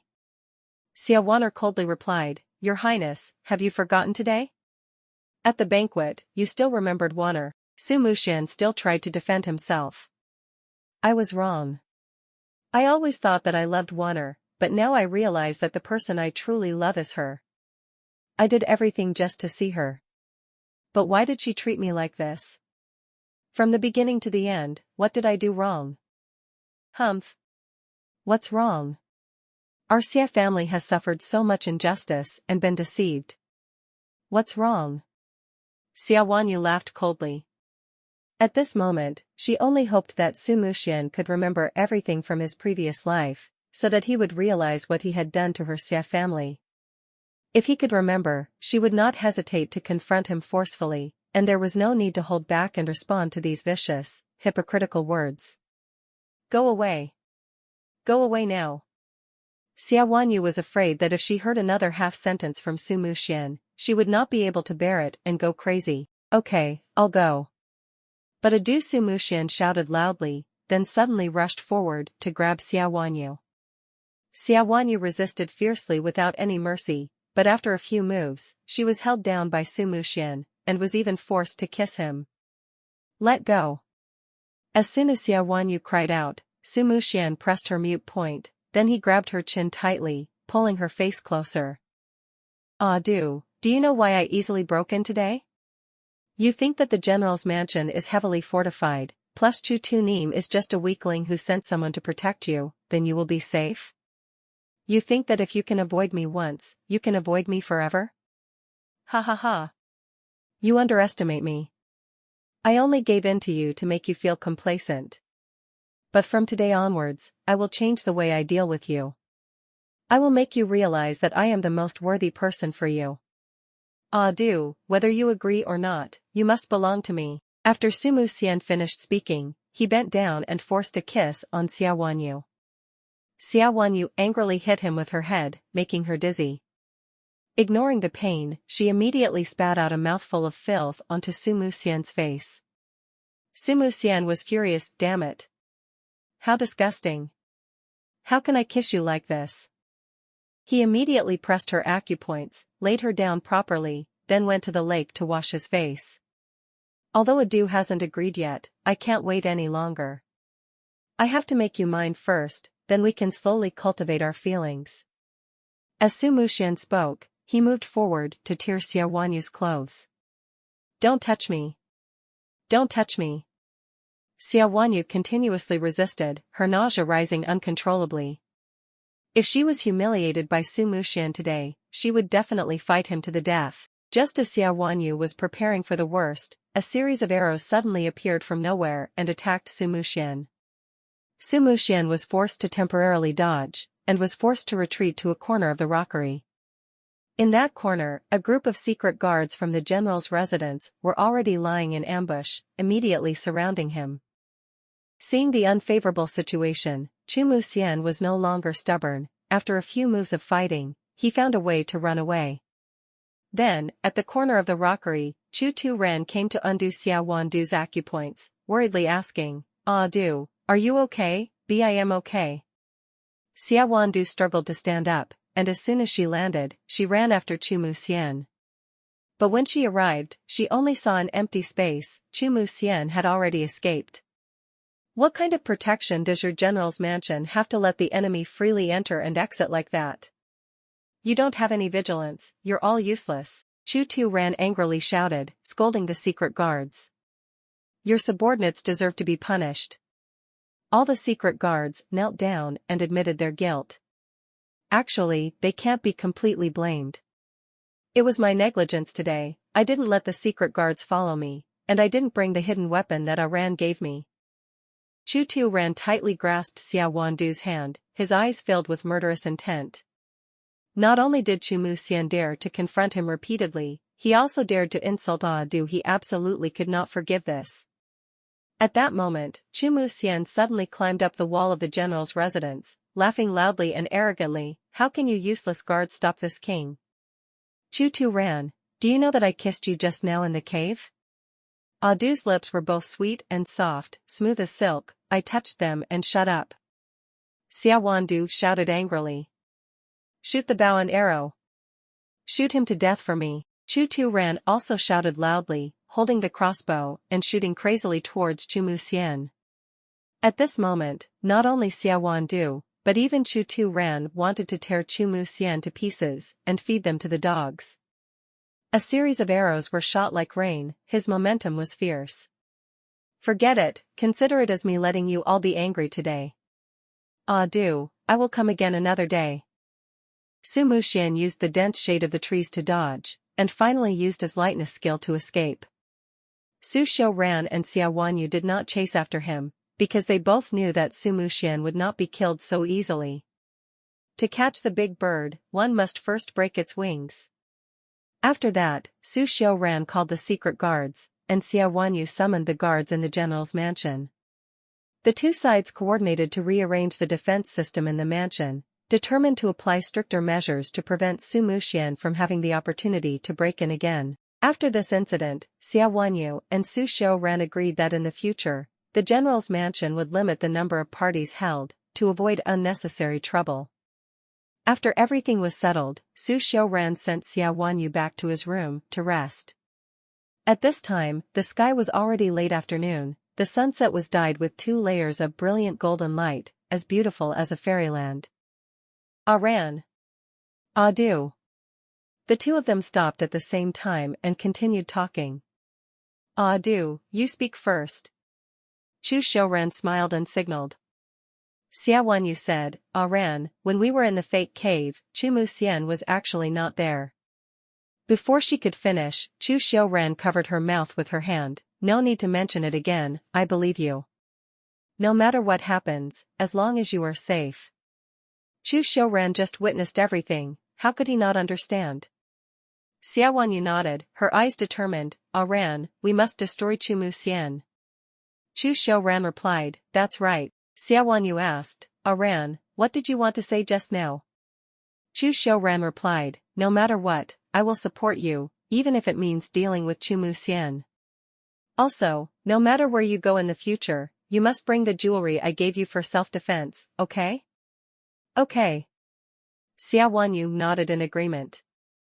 That's right, although it was temporarily peaceful, the Xie family's greatest enemy, Su Muxian, had not yet been eliminated. How could they be careless? The two fell into silence again. Xia Wanyu let out a soft sigh, her mood still not completely stable. Suddenly, she was picked up by Su Xiuran, and gently jumped to the top of a tower. This afternoon's scenery was so beautiful. Su Xiuran put Xia Wanyu down, and the two leaned close to each other, watching the beautiful sunset. The sky was as red as a burning fire, the light penetrated through the swaying willow trees, the rays of sunlight danced like the spirits of the world, beautiful and full of life. Xia Wanyu gradually calmed down, she leaned on Su Xiaoran's shoulder, closed her eyes, and enjoyed this rare moment of peace. Not long after, Xia Wanyu fell asleep, and Xia Yao's call rang out in her head, and pieces of painful memories of the child appeared. Zair's voice called out, "Mom, it hurts, it hurts." Like knives cutting into her heart. "Adieu, adieu." Suatu Ran called out again and again, but Xia Wandu was still immersed in a nightmare. With no other choice, he could only hold her tightly, gently pressing his lips against her forehead. Xia Wandu's voice was vague, both reproachful and resentful, carrying a heartbreaking pain. What happened to Adu? In this life, the Xia family had not experienced any tragedy, so why was she still suffering like this? Could it be because of Xia Waner? If the Xia family really faced extermination in this life, how much pain would she suffer? Suatu Ran painfully hugged Xia Wandu tightly, carrying her back to rest. As soon as she stood up, Xia Wandu suddenly woke up with a start. "Adu, what's wrong?" Suatu Ran looked at her worried eyes, asked while using his sleeve to wipe the sweat on Xia Wandu's forehead. "It's okay, just a bad dream."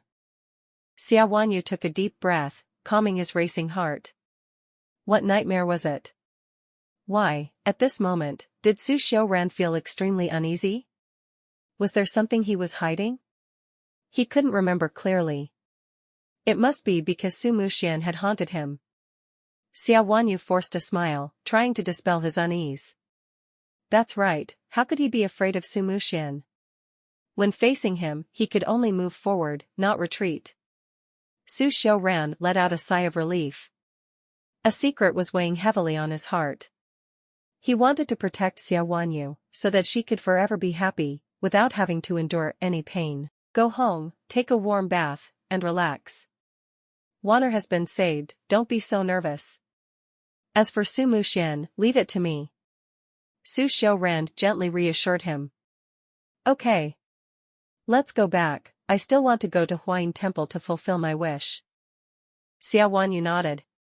Su Xiaoran looked at her, her eyes filled with reluctance as if she didn't want to leave. Let's go back first and see you later. Xia Wanyu laughed helplessly, she turned around and walked away, at the same time pulling his hand so he wouldn't linger any longer. They had both had a tiring day, and both needed to rest. The next day, after breakfast, Xia Wanyu went to Huayin Temple to fulfill her vow. She went with her mother, Xia Man, and the servant.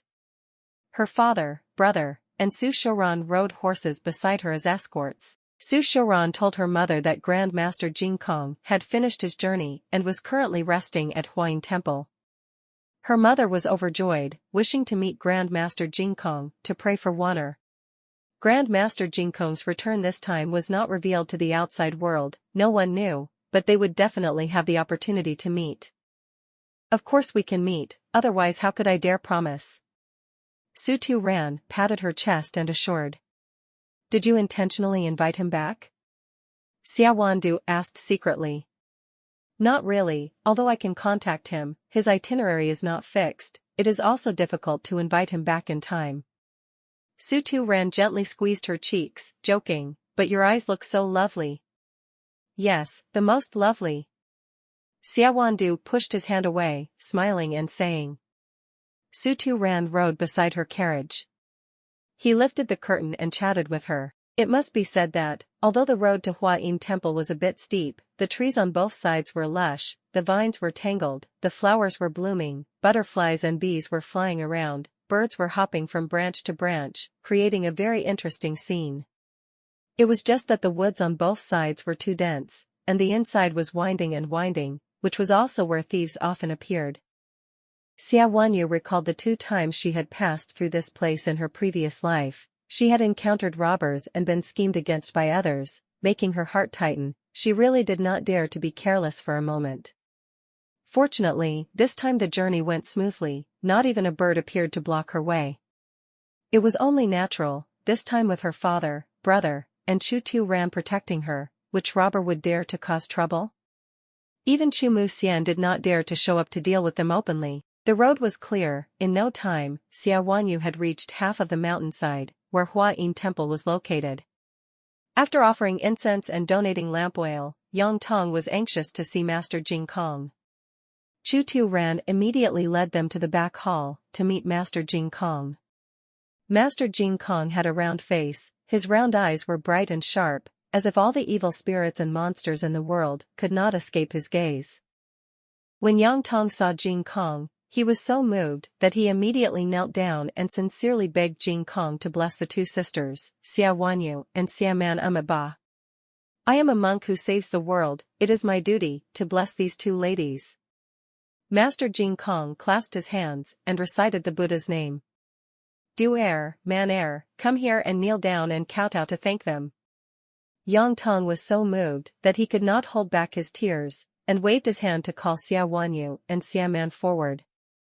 After what had happened, Xia Wanyu's respect and fear for the gods had become even deeper. She held Xia Man's hand and together they knelt before Master Jing Kong, clasping their hands respectfully and sincerely. Jing Kong placed his hands on the heads of the two sisters, closed his eyes, and began to chant. The painful memories that tore at Xia Wanyu's heart and liver in her previous life appeared little by little, but when Jing Kong's hand gently touched them, everything became blurry and unreal, as if it was somewhat soothed, bringing her a rare bit of peace. The blessing prayer lasted for half an hour before it ended. Yang Tong led the two sisters to kneel and thank Master Jing Kong. Donors, there is no need to be polite. Amitabha Buddha, everything has its own destiny. Jing Kong waved his hand to signal them to stand up. Mother, Manner, you two go back first, I have a few things I want to ask the master privately. Xia Wanyu gently said to Yang Tong. I'm not usually a devout person, what do you want to ask the master today?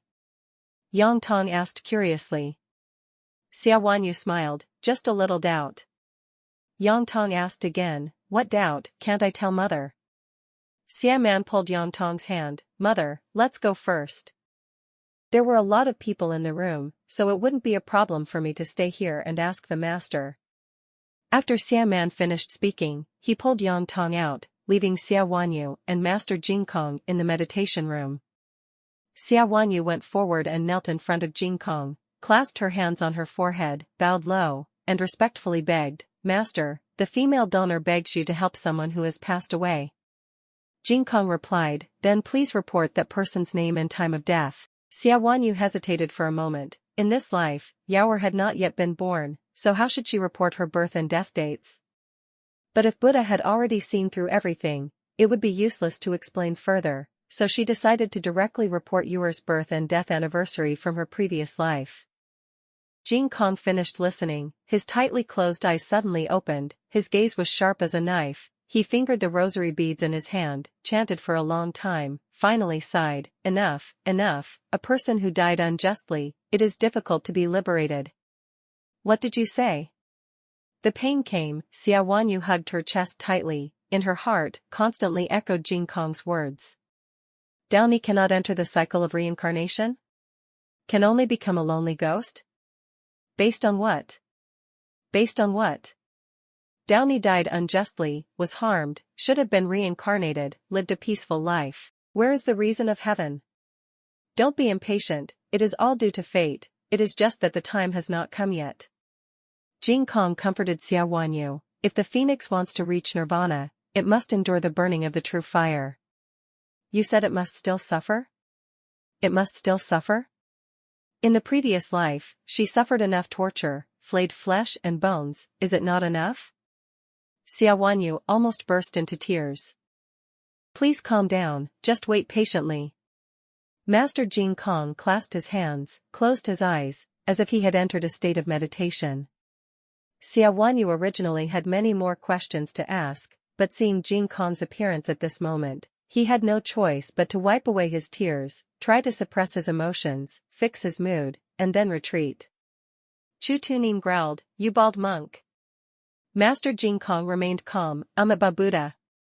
Buddha saves all those with affinity. At this time, Xia Wanyu, her mother, and younger sister were on their way back from the Zen monastery, but were attracted by a wishing tree. It was a 100-year-old banyan tree, with dense foliage, and long roots hanging down like curtains covering the tree. On those roots were hung many small brocade bags, all of which were the wishes of pilgrims. Xiaowanyu looked at the dense brocade bags and couldn't help but sigh. There are more wish bags than tree roots. How can Buddha help fulfill all these wishes? Wouldn't he be busy? As soon as she finished speaking, Yang Tong lightly hit her head, then pointed at the monks. This girl. Talking nonsense. Why does Buddha need to do everything himself? Aren't there monks helping? Xiaowanyu rubbed her head and smiled. Mom is right, you're really smart. Xiaoman also laughed. Mom, don't hit me anymore. What if the prince sees that I'm in pain? Yang Tong pretended to be angry. It's true that a daughter gets married and forgets her mother. Could it be that we will abandon our mother in the future? Xiaoman quickly shook her head. Mom, we don't dare. Xiaowanyu laughed mockingly at her younger sister. Very good, a man, now you still dare to incite your mother? Xiaoman lowered her head and mumbled, I don't dare. Duongdong interrupted, okay, stop joking. Let's also hang a bag of wishes. She led her two daughters through the oil offering area, took out a piece of paper with a wish written on it, then carefully put it in a brocade bag and hung it on the tree roots. After hanging it, Ta Yuyandu clasped her hands and prayed respectfully, praying for Downy to be liberated, no more suffering, no more difficulties. As for herself, she thought to herself, I will protect the rest, not bothering Buddha anymore. After hanging it, the three of them planned to return to the Zen monastery to see their father and brother again. A moment later, a young monk came to deliver a message, saying that the king of So Tu Nim invited Ta Yuyandu to the plum forest. Ta Yuyandu looked at the young monk. This person was about 20 years old, with a delicate face, clear eyes, a simple demeanor, and an upright aura around him. He must be an official monk in Hoa Am Temple. Seeing that there was nothing suspicious, she told her mother and sister to return to the monastery first, then, together with the maid Ta Ni, followed the young monk to the plum forest. But when they arrived, So Tu Nim did not appear. Teacher, did the prince send you to deliver a message? Ta Yuyandu asked. The young monk scratched his head. No, it was a senior brother who told me to come. Ta Yuyandu continued to ask, what was that senior brother's name? The young monk thought for a moment and replied, it seems to be senior brother Hugh or something, but I don't remember very well, because there are too many senior brothers in this temple, I can't tell them all apart. Ta Yuyandu observed the surroundings. This plum forest was close to the cliff. If someone wanted to cause harm, this place was indeed the right place. The young monk added, perhaps the prince has not arrived yet. Donor, please wait here for a moment. I have other matters to attend to, so I will take my leave first. After he finished speaking, he bowed his head and turned to leave, leaving Xiaowanyu and the two maids standing in the plum forest. Xiaowanyu felt uneasy, so he told Qing'er to call a secret guard to go find Su Shuran, and another person stayed to protect him. Suddenly, from afar, a continuous wooden fish sound rang out, breaking the silence in the plum forest. In this situation, the wooden fish sound was really strange, making Xiaowanyu suspicious. Urged by curiosity, she decided to check where the sound came from. As she got closer, she discovered several poisonous flower snakes appearing, slithering on the ground. These snakes were all extremely dangerous. The wooden fish sound became more and more frequent. The group of snakes raised their heads, preparing to attack. Swish! In an instant, the entire group of snakes rushed towards her. Xiaowanyu was very afraid of these animals, and these snakes were all highly poisonous. If bitten, it would be extremely difficult to save them. Fortunately, she, Qing'er, and the secret guards all carried swords, so dealing with them was not too difficult. In just a moment, several snakes were killed. Miss, look. Qing'er pointed to the surrounding bushes in panic. Xiaowanyu looked and saw that the bushes that had been splattered with snake blood were quickly withering. These snakes have been fed with a special poison. Just a little bit of blood can cause the plants to wither. Quickly use a towel to cover your face, be careful not to let the snake blood splatter on you. Xiaowanyu said as she retreated, not daring to move forward anymore. The sound of the wooden fish became louder and louder, and groups of snakes kept appearing. In no time, Xia Wanyu and a group were forced to the edge of the cliff. She saw a monk standing in the distance, tapping the wooden fish rhythmically, controlling the snakes. Indeed, using the sound of the wooden fish to control the snakes. Isn't this defiling the Buddhist realm? It's truly an unforgivable sin. What the hell is this? Are you trying to scare people? Xia Wanyu asked. Is Xia Wanyu okay? A monk turned around, revealing a strange smile. Xia Wanyu looked closely for a while, and finally recognized the person in front of her. It turned out to be Tang Jimin. Tang Jimin had caused many disgraceful things, and was first exiled to a nunnery by her parents to practice, yet now she was disguising herself as a monk? At this moment, Tang Jimin had completely lost the appearance of a noble lady. She was so thin that she was no longer recognizable, her cheeks were sunken, her eyes were filled with hatred as if poisoned, looking at people made people tremble. Her chin was sharp, her neck was sinewy and bulging, looking like a dry skeleton, covered in skin. Tang Jimin, with this appearance of yours, you must have scared quite a few people to death, huh? Haha. Xia Wanyu did not hold back and sneered.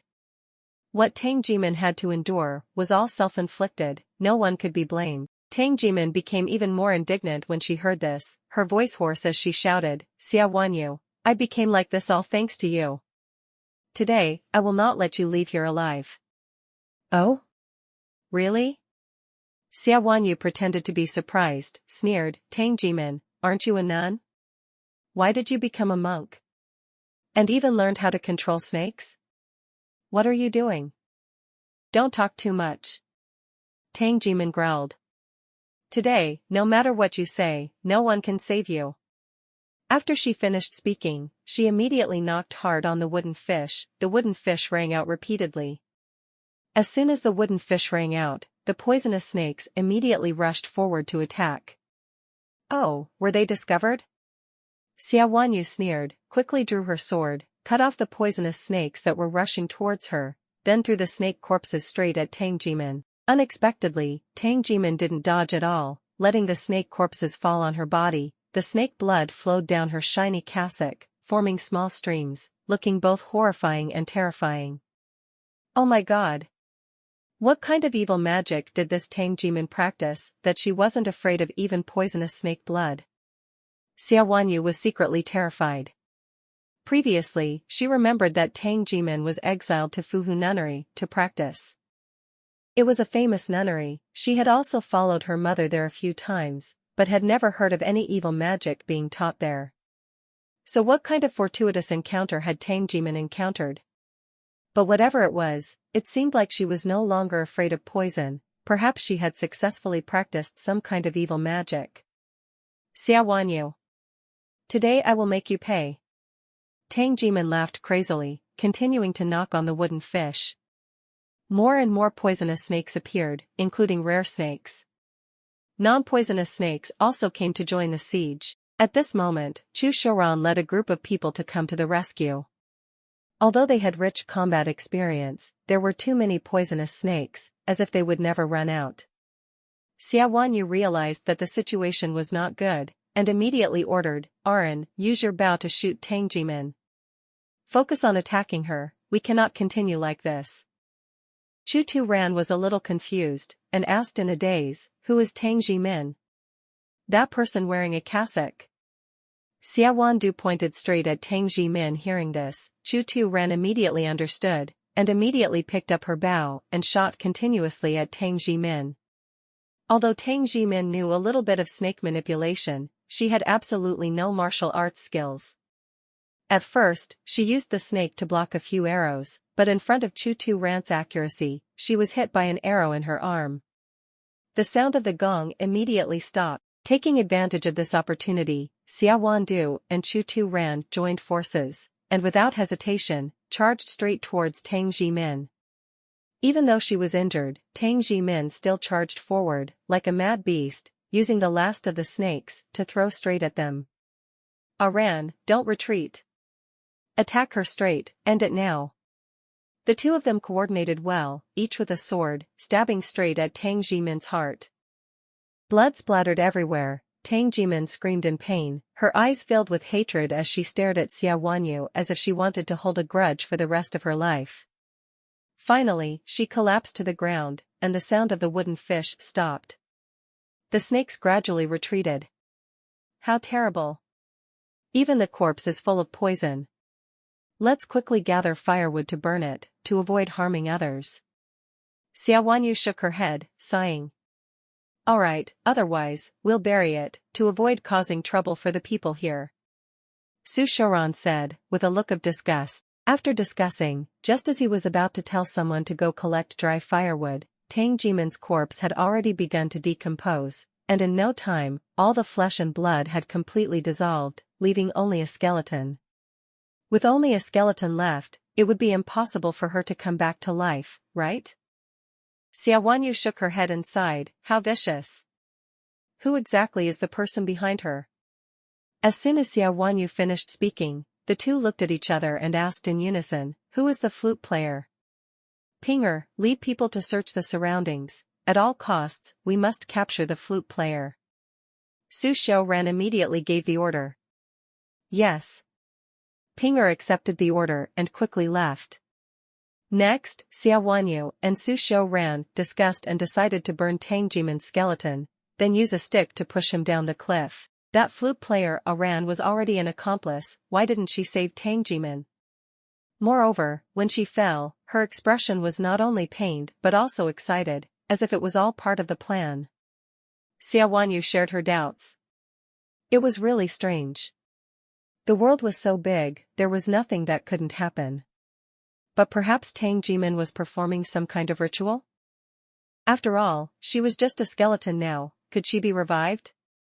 The legend of the divine doctor who could reconnect tendons and bones was just an exaggeration. Su Tunim also analyzed. Although saying that, both of them could not help but admit that there were mysterious things in this world that could not be explained. But the matter of a skeleton being revived was truly absurd, hard to believe. Unless there really were immortals in this world. If there were immortals, why didn't they just kill Xia Wanyu? Therefore, it was highly likely that Tang Jimin only had some kind of secret technique. That being said, what both of them had guessed was not entirely wrong. At the bottom of the abyss, there was a small tent set up. Inside was Master Jing sitting cross-legged, performing a strange ritual. The tent was surrounded by charms and small bells, creating an extremely mysterious atmosphere.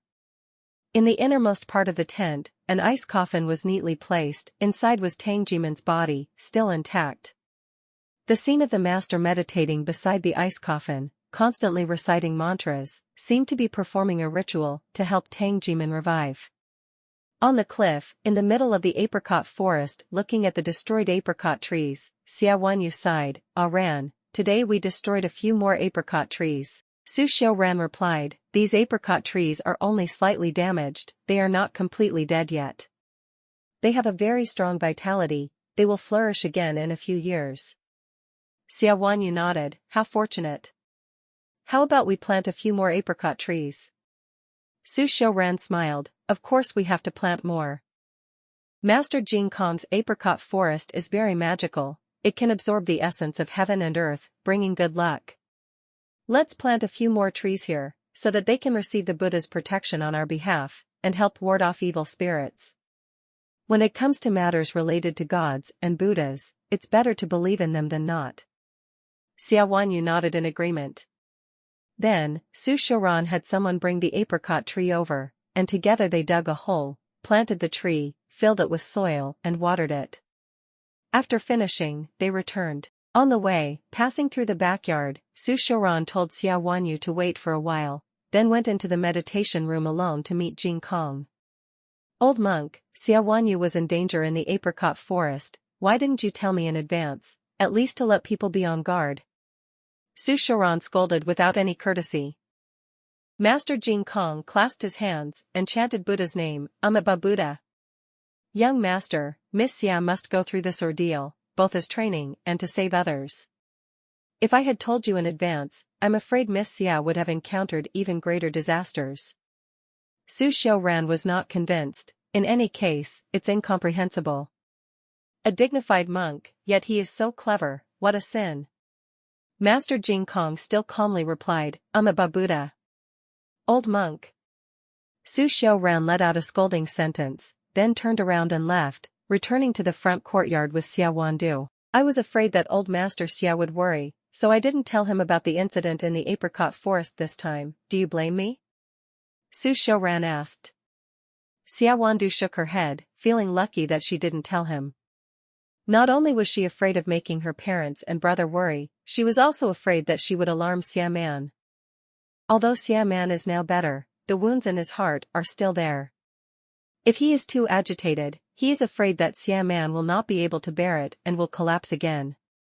After the two of them returned, they had lunch at Huayin Temple and rested for a while, then set off for the mansion in the afternoon. Before leaving, Chu Xiaoran held her hand and said, Ah Du, the emperor has urged me many times, telling me to bring you to the palace to see him. Now that your younger sister has been rescued and returned, we should also settle the matter. How about going to the palace to see the emperor tomorrow? Okay, let's go together. Xia Wandu replied decisively. Chu Xiaoran happily returned to the mansion. Your Highness is so clingy. Xia Man teased. Xia Wanyu originally wanted to advise her sister to find a good husband, but thinking about the pain Xia Man had to endure, unable to have children for the rest of her life, she swallowed her advice. As long as you live happily, that's enough. 1,000 words finally turned into one sentence. Your parents, brother, and sister have all given you a very happy life. Xia Man hugged Xia Wanyu.